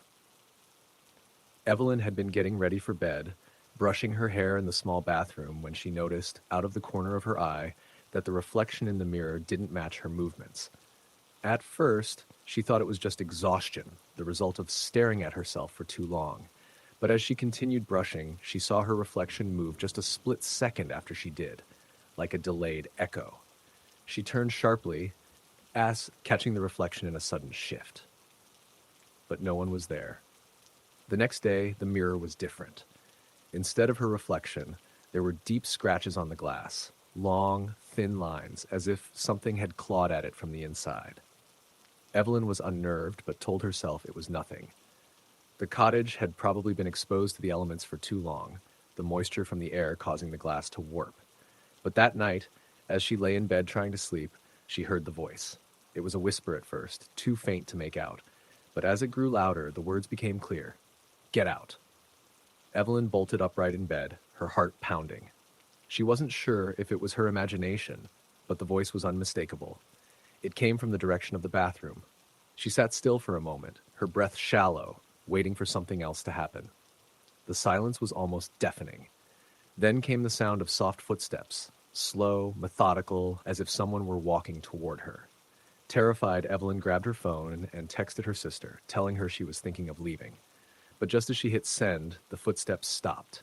A sudden, freezing gust of wind swept through the room, and the temperature in the room dropped drastically. The hairs on the back of her neck stood up as she glanced at the door, now slightly ajar, a sliver of darkness beyond it. The whisper came again, louder this time. Leave. Evelyn couldn't stay there any longer. She grabbed her things and ran out of the room, not bothering to lock the door behind her. She fled into the night, feeling the weight of something unseen pressing down on her back. The next morning, she returned to the cottage to gather the rest of her things, hoping it had just been a bad dream. But when she opened the door, she froze. The walls of the hallway were covered in dark smears, the stains running like fingers across the wallpaper. She rushed to the bathroom and found that the mirror was shattered, the pieces scattered across the floor. And then on the bathroom floor, written in a smudge of something dark, perhaps the same substance that marred the walls, was one word: stay. Evelyn didn't stay. She left the cottage behind that very day, feeling as though something in that house had been waiting for her to leave. As if, for a brief moment, it had allowed her to stay, and now it wanted her gone. She didn't care to find out what the thing in that cottage was, or whether it had been there for years or longer. She sold the cottage a week later, but the nightmares never stopped. At night, she still hears the whisper, soft, barely audible, stay. And when she closes her eyes, she can feel it, the cold presence in the room, just behind her, waiting. Story the end. Story number 13. When Mark inherited his grandmother's house, he didn't know what to expect. The house was in the small town of Ashford, far from where he lived now, and had been sitting empty for nearly 5 years since his grandmother passed away. The town was quiet, nearly forgotten, and the house itself had been in the family for generations. His grandmother had always talked about the house fondly, though she'd never shared much about its history, except that it was older than anyone could remember. As Mark drove up to the property for the first time, he could feel the weight of the place, old, grand, but in desperate need of care. The house stood at the end of a long, winding driveway, surrounded by thick trees. It was large, with tall windows that seemed to watch him as he approached. The paint had faded, the lawn was overgrown, and the wind rustled through the trees, as if whispering something to him. Mark felt a chill crawl down his spine. He brushed it off as nerves. After all, he wasn't used to being in a place so remote and isolated. It had been a while since he'd been back to Ashford. He stepped out of his car and grabbed his suitcase, walking up to the front door. The house smelled musty, as if it had been sealed away from the world for far too long. The hallway was dim, with old portraits on the walls, family members he didn't recognize, their eyes staring at him, haunting him. The air felt thick, almost as though it had been waiting for him to return. He took a deep breath and moved through the house, noting the dust on the furniture, the creaks of the old wooden floors. Everything was exactly as he remembered, though that wasn't much. He had visited his grandmother a few times as a child, but those visits had been rare and fleeting. He made his way up the grand staircase and to the second floor where the bedrooms were. His grandmother's room was at the far end of the hallway, a room he'd never dared enter when he was young. It had always been off limits, the door locked and the curtains drawn tight. He had always wondered why. But now, standing in front of it as an adult, he felt a strange urge to open the door. The door creaked open slowly and Mark stepped inside. The room was dark. The curtains, heavy and thick, blocked most of the light. But he could see enough to notice that the room was untouched, as if time had stood still. The bed was still made, the furniture was polished, and there were old photographs on the dresser. He walked closer, drawn by the familiarity of it. Then, as he looked down at the old rocking chair by the window, he felt it. An overwhelming sense of sadness, as if something heavy had settled over the room. He was about to turn and leave when he heard it, a soft whisper. It was so quiet he almost thought he imagined it. Mark, he froze, his heart skipping a beat. The voice was faint, barely audible, but it was there. It came again, a whisper that seemed to come from the walls themselves. Mark, help me. Mark's blood ran cold. He turned slowly, scanning the room. The rocking chair was still, but the air around it felt heavy, oppressive. "Help me." The voice was closer this time. He backed away from the chair, but as he turned to leave the room, the door slammed shut behind him. He jumped, his pulse racing, and he yanked the door open only to find the hallway empty. There was no one there. His breath came in ragged gasps as he tried to calm himself. He had to be imagining things. He'd been in this house for less than an hour, and already he was hearing things. It was just an old house, creaks, groans, and whispers in the wind. But then he noticed something strange. There was a photograph on the floor, half hidden under the door. It was an old photo, black and white, of a woman he didn't recognize. She was standing in front of the house, a faint smile on her face. But her eyes were hollow, empty, as if they were staring right at him. Mark's stomach twisted as he knelt down to pick it up. On the back, in delicate handwriting, were the words, "She never left." He couldn't shake the feeling that something wasn't right. The air in the house felt thick, oppressive, and he could hear strange noises all around him. Scratching sounds from the walls, the faintest tap, tap, tap from above, as though something or someone was moving in the attic. He tried to ignore it, telling himself it was just his nerves. He decided to sleep in the master bedroom that night, hoping the strange feelings would pass with morning light. But sleep didn't come easily. As he lay in bed, the house seemed to come alive. The floorboards creaked beneath him, and soft footsteps echoed down the hallway. He pulled the covers over his head, trying to block out the sounds, but the whispers grew louder. "Mark." He sat up, heart pounding in his chest. The room was pitch black. The whispering was coming from outside the door, soft and persistent. "Mark, come, help." The whispers grew frantic, urgent, and Mark's hand reached for the light switch. He flicked it on, but when he opened the door, the hallway was empty. For a moment, everything was still. Then, as if on cue, the attic door at the far end of the hall creaked open. Mark stared at it, frozen in place. He knew he should stay away, but something was pulling him toward it, a strange compulsion he couldn't explain. With trembling hands, he walked down the hallway, his footsteps muffled by the carpet. The door to the attic was wide open now, and Mark could feel the temperature drop as he approached. The attic was dark, save for the faint light coming through a crack in the ceiling. Dust swirled in the air, and the floorboards groaned beneath his weight as he ascended the stairs. He felt the coldness settle over him like a blanket, suffocating, heavy. And then he saw it.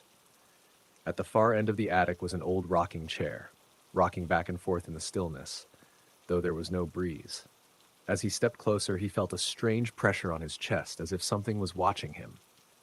And then, from the chair, came a voice. Mark stumbled back, his heart racing. The voice was clearer now, more desperate. He turned to leave, but the door slammed shut behind him. He was trapped. He tried to scream, but no sound came out. The whispers surrounded him, pressing in from all sides. The rocking chair continued its endless motion, creaking and groaning as if something or someone was sitting in it. He could hear the soft whisper of fabric, the faint rustle of old clothes, but when he looked, there was nothing there. Then the whispers stopped. The room was silent. Mark's eyes darted around the attic, his breath shallow, and that's when he saw her. Standing in the corner, just beyond the chair, was a woman. Her features were indistinct, her form blurry, like she was made of smoke. But her eyes, her hollow, empty eyes, stared directly at him. She took a step forward, her mouth moving, though no words came out. Slowly, she raised one hand, pointing toward him. "Help." Mark turned and ran, the door to the attic slamming open behind him. He didn't look back, didn't stop to breathe until he reached his car. The house loomed behind him, silent now, as though it had swallowed everything that had happened. Mark never returned to the house. He sold it, and it sat empty, waiting for someone else to come. But sometimes, late at night, he would hear the whispers again, soft and urgent, calling from the darkness. Story the end. Story number 14. The town of Black Hollow had always been a quiet place. Tucked between the dense woods and cracks of winding rivers, it seemed to exist outside of time. Generations of families had come and gone, each one leaving behind whispers of strange occurrences, stories passed from one reluctant mouth to another. One such family, the Whitmores, had lived there for nearly a century, with their home standing at the edge of town. It was a grand, albeit weathered, Victorian house that had once been the pride of the town, but now, with its peeling paint and overgrown gardens, it looked almost forgotten.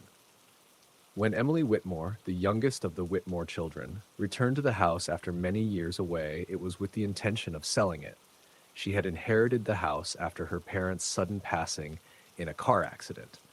Though she had not visited in years, she knew that the house held a history, one she could not escape. Growing up, there had always been stories about the house that were too strange to ignore, and Emily had spent many nights wondering if they were just the fabrications of an overactive imagination. The first night Emily arrived, the house seemed unchanged. The front door, which once creaked and groaned with every turn of the knob, was now silent as she stepped inside. The familiar scent of old wood and dust filled the air, but there was something unsettling in the stillness that she couldn't place. She walked through the main hallway, her footsteps echoing in the emptiness. The heavy silence was overwhelming. "You're just being paranoid," she muttered to herself, but she couldn't shake the feeling that something was watching her. That evening, after a long day of sorting through her parents' belongings, Emily decided to retire to her childhood bedroom. It was a small room with floral wallpaper that had faded over the years. The bed was still where she had left it, the same quilt draped over it. She tried to sleep, but the noises of the house kept her awake. It started with the sound of footsteps, slow and deliberate. At first, she thought it was the old house settling, the creaks and groans she remembered from her childhood. But then the footsteps grew louder, closer. She lay still, her heart pounding, straining to hear over the rushing of blood in her ears. The steps seemed to be moving down the hallway, stopping just outside her door. She held her breath, her eyes wide open in the darkness, staring at the door. A soft knock echoed through the silence. 3 taps. She froze, unable to move. "Who's there?" she whispered, though she knew no one could answer. The knocks came again. 3 taps, then a long pause, as if waiting for her to respond. But Emily could only listen, her mind racing.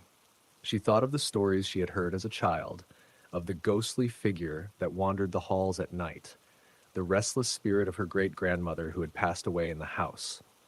Emily had always dismissed those stories, chalking them up to the overactive imaginations of children. But now, as the knocks continued, her skepticism wavered. She stood up, her legs shaky as she crossed the room and opened the door. The hallway was empty. Confused, Emily stepped out into the corridor. The house was still, the floorboards under her feet groaning as she walked. She looked down the dark hallway, the faint light from the window barely illuminating the passage. "Hello?" she called softly, but there was no response. Just silence. The next few days were filled with the same strange occurrences. Doors that were shut would be open when she returned to her room.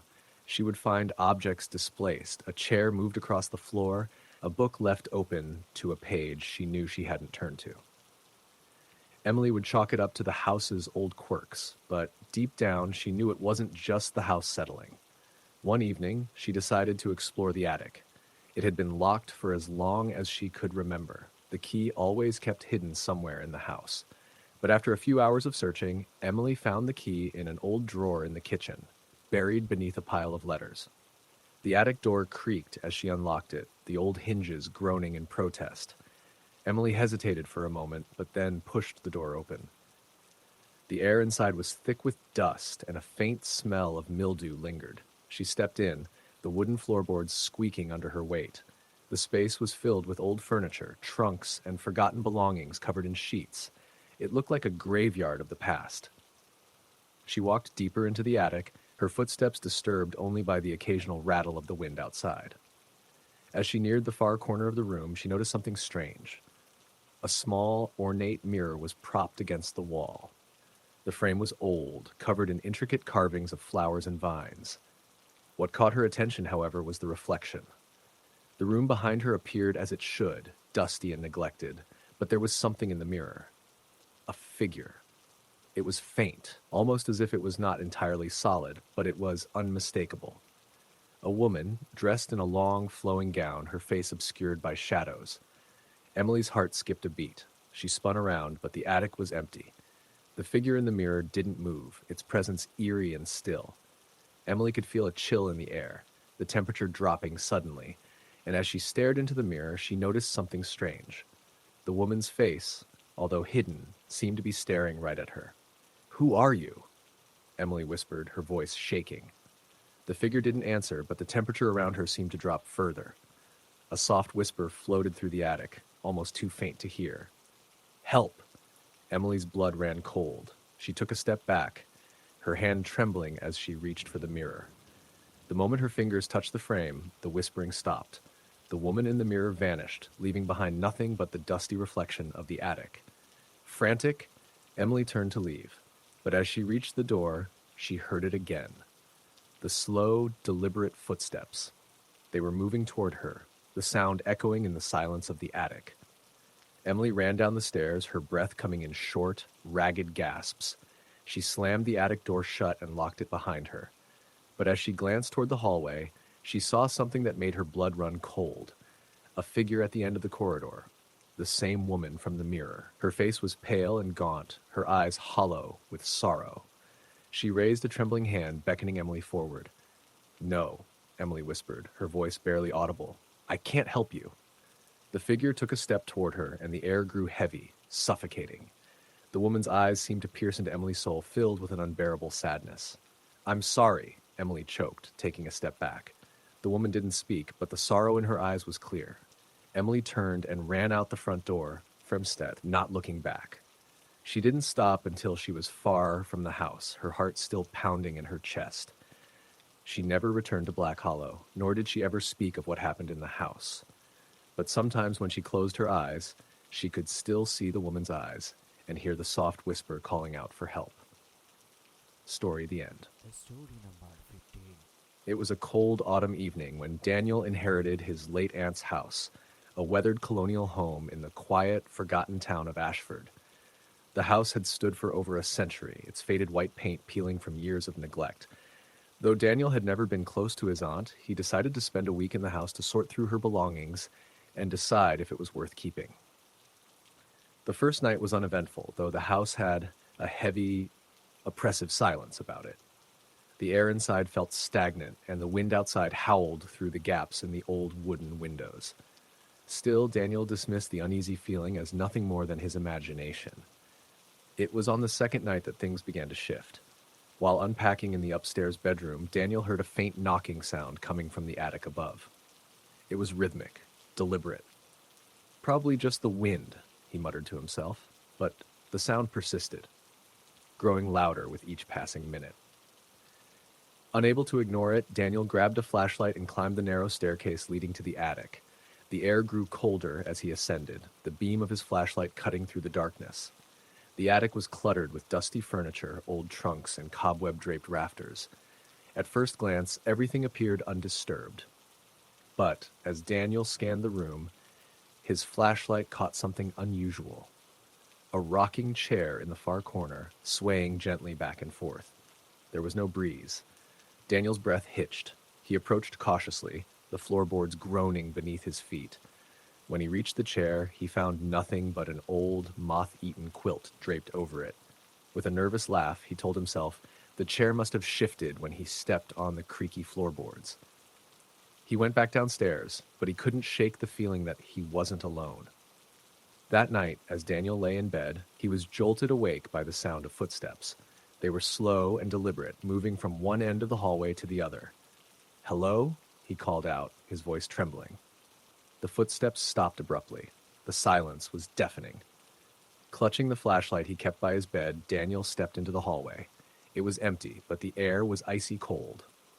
Suddenly he noticed something strange, a faint imprint of wet footprints leading down the stairs. They glistened in the dim light, and as though someone had walked through water. Daniel's pulse quickened, but he told himself he must have spilled something earlier and forgotten about it. He went back to bed, determined to convince himself there was nothing to fear. On the third night, the dreams began. Daniel dreamed of a woman in a long, tattered black dress, her face obscured by a veil. She stood at the foot of his bed, whispering in a language he didn't understand. Her voice was low and guttural, like the wind forcing its way through a narrow crack. When he woke, his body was drenched in sweat and the room smelled faintly of earth and decay. He spent the day trying to focus on clearing out his aunt's belongings.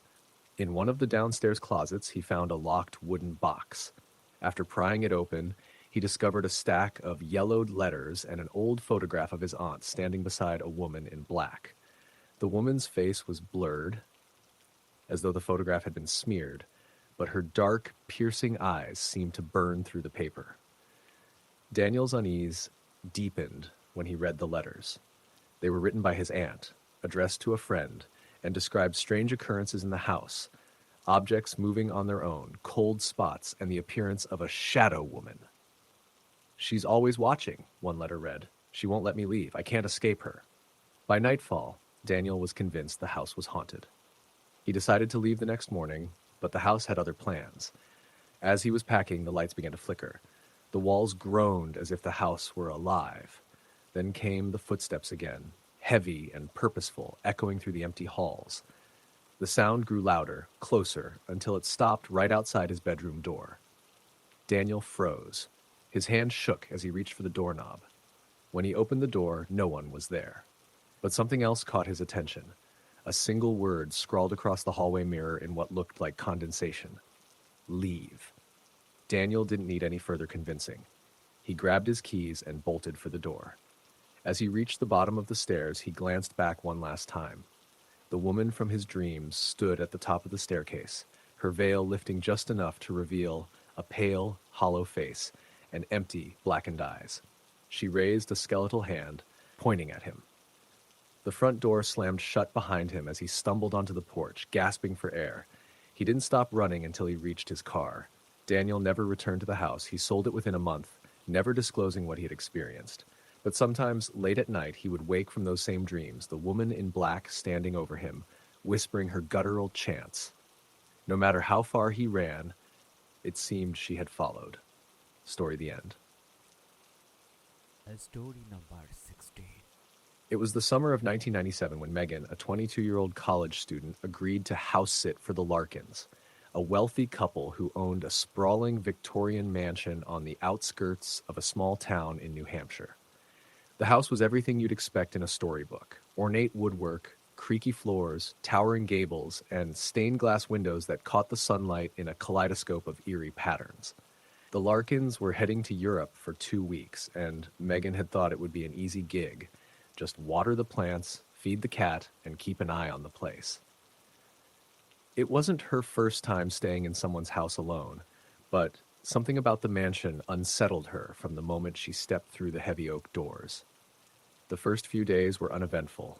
Megan spent her time exploring the house's endless rooms, reading books from the library, and lounging by the fireplace in the evenings. But by the fourth night, she started noticing peculiar things. It began with the cat, a sleek black feline named Salem, who had been aloof and indifferent since Megan arrived, suddenly began acting strangely. He would hiss at corners where there was nothing to be seen or refuse to enter certain rooms. Once, Megan found him sitting at the base of the grand staircase, staring intently at the top step, his tail twitching violently. She laughed it off at first, chalking it up to the odd behavior of cats. But then there were the sounds. Late at night, just as she was drifting off to sleep in the guest room, she would hear faint footsteps pacing the hall outside her door. At first, Megan thought it was her imagination or maybe the old house settling. But the footsteps grew more distinct, heavier, and more deliberate. They would stop right outside her door, and she would hold her breath, waiting for a knock or the sound of the doorknob turning. Nothing ever happened. On the sixth night, she decided to investigate. Armed with a flashlight and a surge of courage, Megan crept into the hallway at midnight. The floorboards groaned under her weight as she slowly walked the length of the corridor, shining her flashlight into the shadows. She saw nothing unusual, but the feeling of being watched was overpowering. When she turned back toward the guest room, she froze. A shadow, a tall, human-like figure, stood at the end of the hall. It was perfectly still, and Megan couldn't make out any features. "Hello?" she called out, her voice trembling. The shadow didn't move or respond. Panic surged through her, and she darted back into her room, slamming the door shut and locking it. She spent the rest of the night with the lights on, clutching her phone, though she was too terrified to call anyone. The next morning, she convinced herself it had been a trick of the light or her overactive imagination. But as the days passed, the occurrences became more sinister. One evening, as Megan was brushing her teeth, the bathroom mirror fogged up despite the room being cool. Slowly, letters began to appear in the condensation, as if an invisible hand was writing, "Get out!" Megan stumbled backward, dropping her toothbrush and hitting the wall. Her heart pounded as she stared at the words until they faded away. She ran to her room, grabbed her phone, and called her best friend, Lisa. "Lisa, you have to come over. Something's wrong with this house," Megan pleaded. Lisa, though skeptical, agreed to spend the night. When she arrived, Megan recounted everything that had happened. Lisa laughed it off, teasing Megan about watching too many horror movies. But that night, Lisa didn't laugh. Around 3 a.m., Megan woke to the sound of whispering. It wasn't coming from the hallway this time. It was in the room. She turned on the lamp beside her bed and saw Lisa sitting up, her eyes wide and fixed on the corner of the room. "Do you hear that?" Lisa whispered. Megan strained her ears. The whispering was faint but unmistakable, a guttural, unintelligible chant that seemed to echo from nowhere and everywhere at once. Suddenly, the room's temperature plummeted. Their breaths became visible in the icy air. Lisa grabbed Megan's arm, her nails digging in. "We need to leave," Lisa said, her voice trembling. As they scrambled to gather their things, the bedroom door slammed shut with a deafening bang. The chanting grew louder, more frenzied, and the lights flickered violently. Megan screamed as the shadowy figure from the hallway appeared in the corner of the room, its form darker than the surrounding shadows, its presence radiating malice. "Who are you? What do you want?" Megan yelled, tears streaming down her face. The figure didn't answer. Instead, the air filled with an ear-piercing shriek, and the figure lunged toward them. In a desperate frenzy, Megan and Lisa managed to yank the door open and fled the house, not stopping until they reached Lisa's car. They didn't look back as they sped away, the mansion's silhouette fading into the rearview mirror. The next morning, Megan called the Larkins, determined to tell them everything. But when Mrs. Larkin answered, her tone was calm, almost amused. "Oh, you saw her?" Mrs. Larkin said nonchalantly. "What?" Megan stammered. "The woman in black," Mrs. Larkin explained. "She's harmless, really. We've lived with her for years. She likes to make herself known when we're away. I suppose she doesn't like being left alone." Megan hung up, her hands shaking.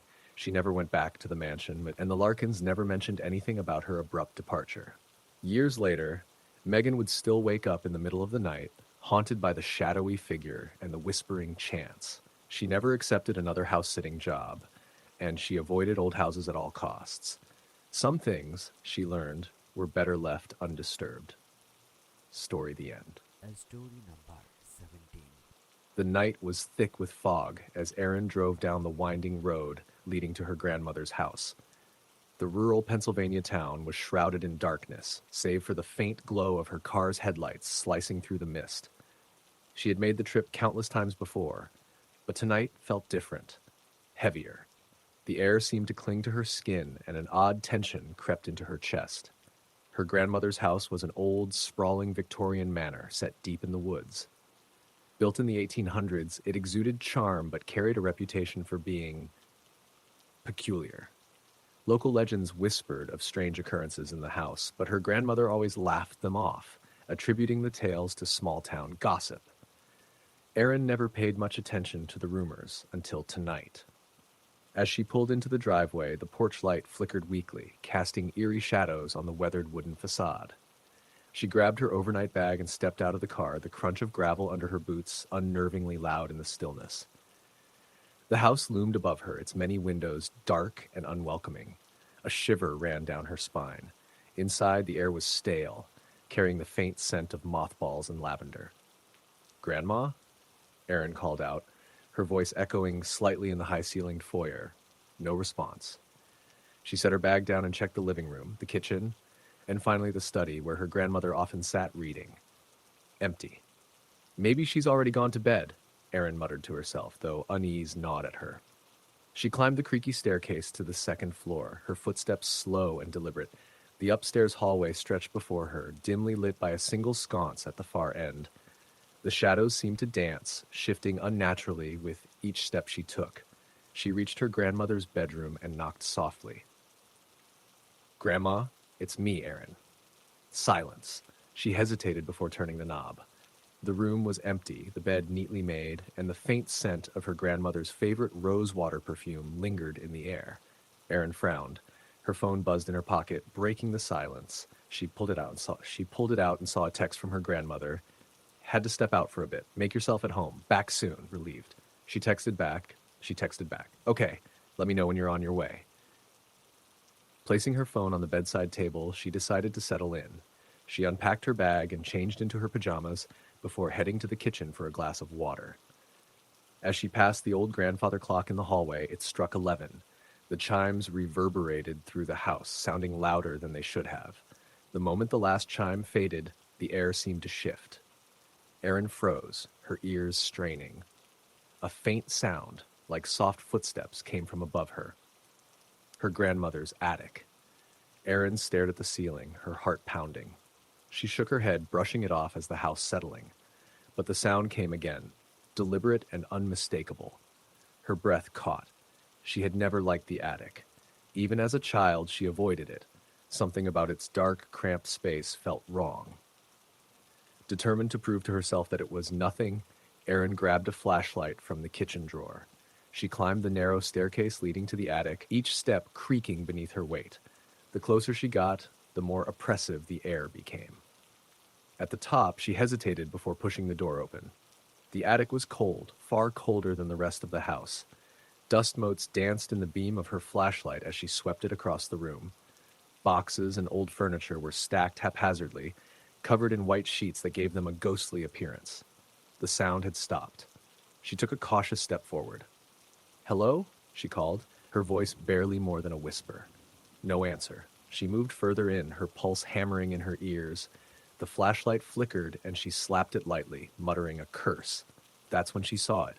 In the far corner of the attic, just beyond the reach of her light, something moved. It was subtle, a shift in the shadows. She froze, the beam of her flashlight shaking as her hand trembled. "Who's there?" she demanded, trying to sound braver than she felt. Silence. Then the shadow shifted again, and a faint whisper reached her ears. It was unintelligible, but carried an unmistakable note of sorrow.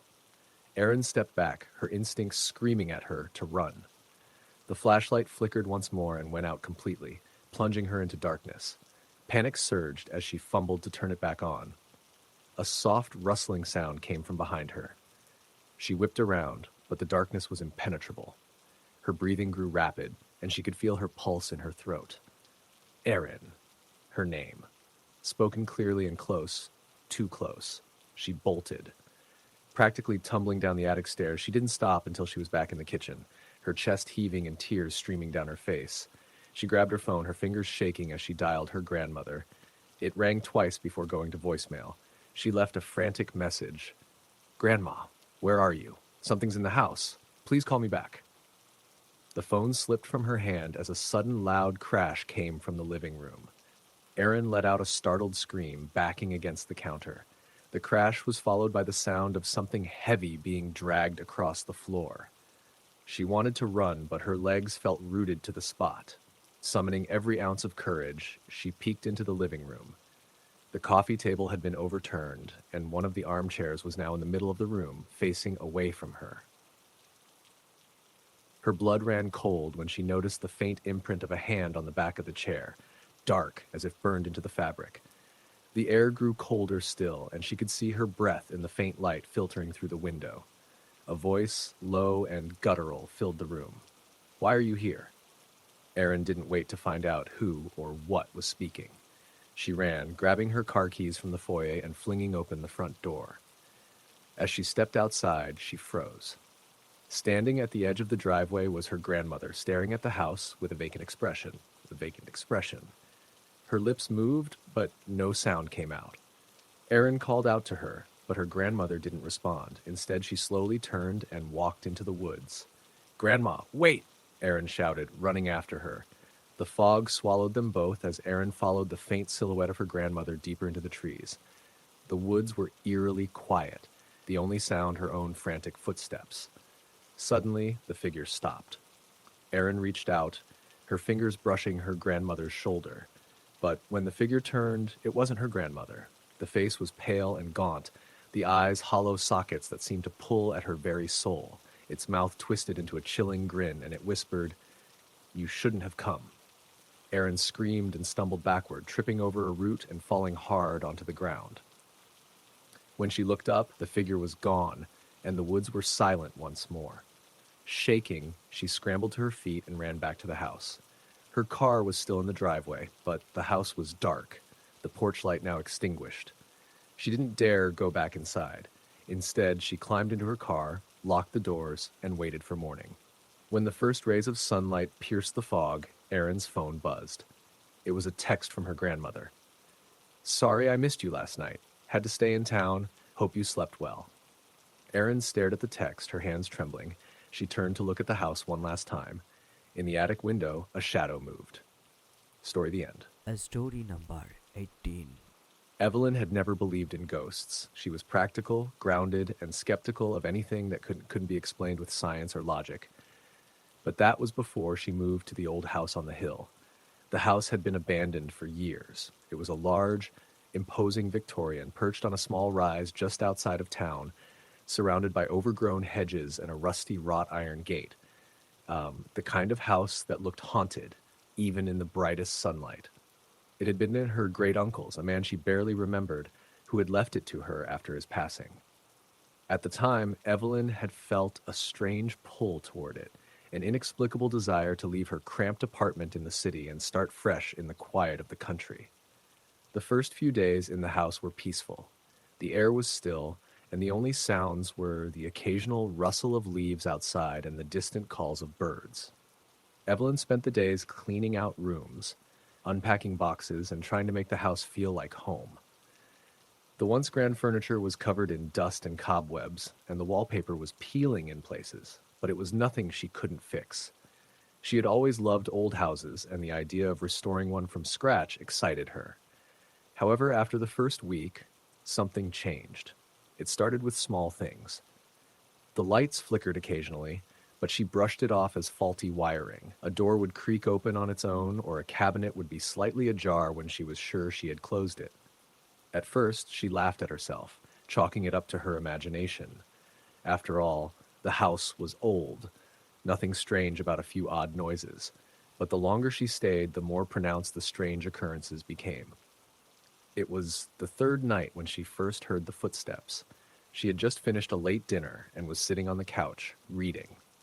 The house was unusually quiet, the only sound the ticking of an old grandfather clock in the corner. She just turned a page when she heard it, a faint sound, like soft footsteps on the hardwood floor. They echoed from the hallway just outside the living room. Evelyn froze, her heart pounding. The footsteps grew louder, heavier, as if someone or something was moving closer. At first, she assumed it was the wind, or perhaps an animal outside. But as the steps reached the door, they stopped. Dead silence followed. Evelyn waited, her breath caught in her chest. Slowly, she rose from the couch, her legs shaky beneath her, and moved toward the hallway. Nothing. The house was empty. The floor was undisturbed. She stood there for a long moment, staring into the shadows of the hall. The hairs on the back of her neck stood on end. It was nothing, she told herself, just the house settling. But the footsteps came again the next night, and the night after that. Each time they were louder, more insistent. And each time, the silence that followed was more unnerving. Evelyn tried to ignore it, but she couldn't shake the feeling that she wasn't alone. She began to notice other things, the way the air would grow colder in certain rooms, how objects would shift ever so slightly when she wasn't looking. She thought she saw figures out of the corner of her eye, standing in doorways, just beyond her reach. But when she turned to look, they were gone. Then came the voices. It was late one evening when Evelyn was in the kitchen, washing dishes. The house was still, except for the gentle hum of the refrigerator. She had just finished drying her hands when she heard them. Faint at first. Whispers, soft murmurs. She froze, straining to listen. The voices were indistinct, too quiet to make out, but there were definitely voices. They seemed to be coming from the walls themselves, from deep within the house. Evelyn? One voice whispered. She spun around, her heart hammering in her chest. The kitchen was empty. "Hello?" she called out, her voice shaking. There was no answer, only the eerie silence that followed. She rushed to the living room, checked every corner, every room in the house, but there was nothing. The voices had stopped. For days, Evelyn couldn't sleep. She couldn't eat. The weight of something unseen pressing down on her was unbearable. She tried calling a local contractor to check for structural issues. Maybe there was something wrong with the plumbing, the heating, anything that could explain the strange noises. The man arrived the next morning, but after inspecting the house, he found nothing out of the ordinary. "Old houses do that, miss," he said, shaking his head. "They settle, creak, groan. It's nothing to worry about." But Evelyn knew something wasn't right. The worst night came when she was in bed, the house silent around her, save for the occasional creak of the wood settling. She had just closed her eyes when she heard it, the unmistakable sound of footsteps. They were louder this time, moving through the house, stopping outside her bedroom door. Her heart pounded as she lay perfectly still, praying that it was just her imagination. The door handle rattled. Evelyn's breath caught in her throat. Her body was paralyzed with fear, her heart racing in her chest. The footsteps continued, circling her room as if pacing before stopping at the foot of her bed. She could feel a presence there, just beyond the edge of her vision. It was cold, colder than the rest of the house. The air felt thick, suffocating, and then she heard it, clear as day. "Get out." Evelyn's blood ran cold. It was a voice, but not human. It was low, guttural, almost animal-like, and it was angry. In a panic, she bolted upright, grabbing the bedside lamp and flinging it across the room. The moment the light shattered on the floor, the presence disappeared. The air returned to normal, and the house was still again, as though nothing had happened. Shaking, she gathered her things and fled to the car. She didn't stop driving until she reached the nearest town, where she spent the night in a small motel. The next morning, she went to the local library, desperate for answers. She spent hours sifting through old newspaper clippings and town records, trying to learn more about the house.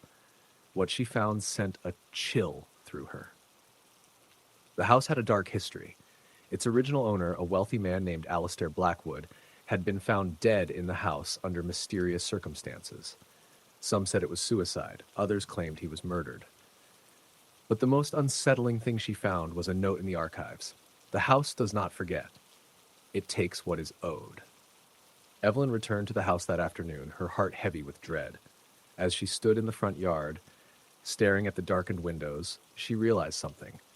The house hadn't been waiting for her to leave. It had been waiting for her to return. And now that she had come back, it would not let her go. The door to the house creaked open as if inviting her inside.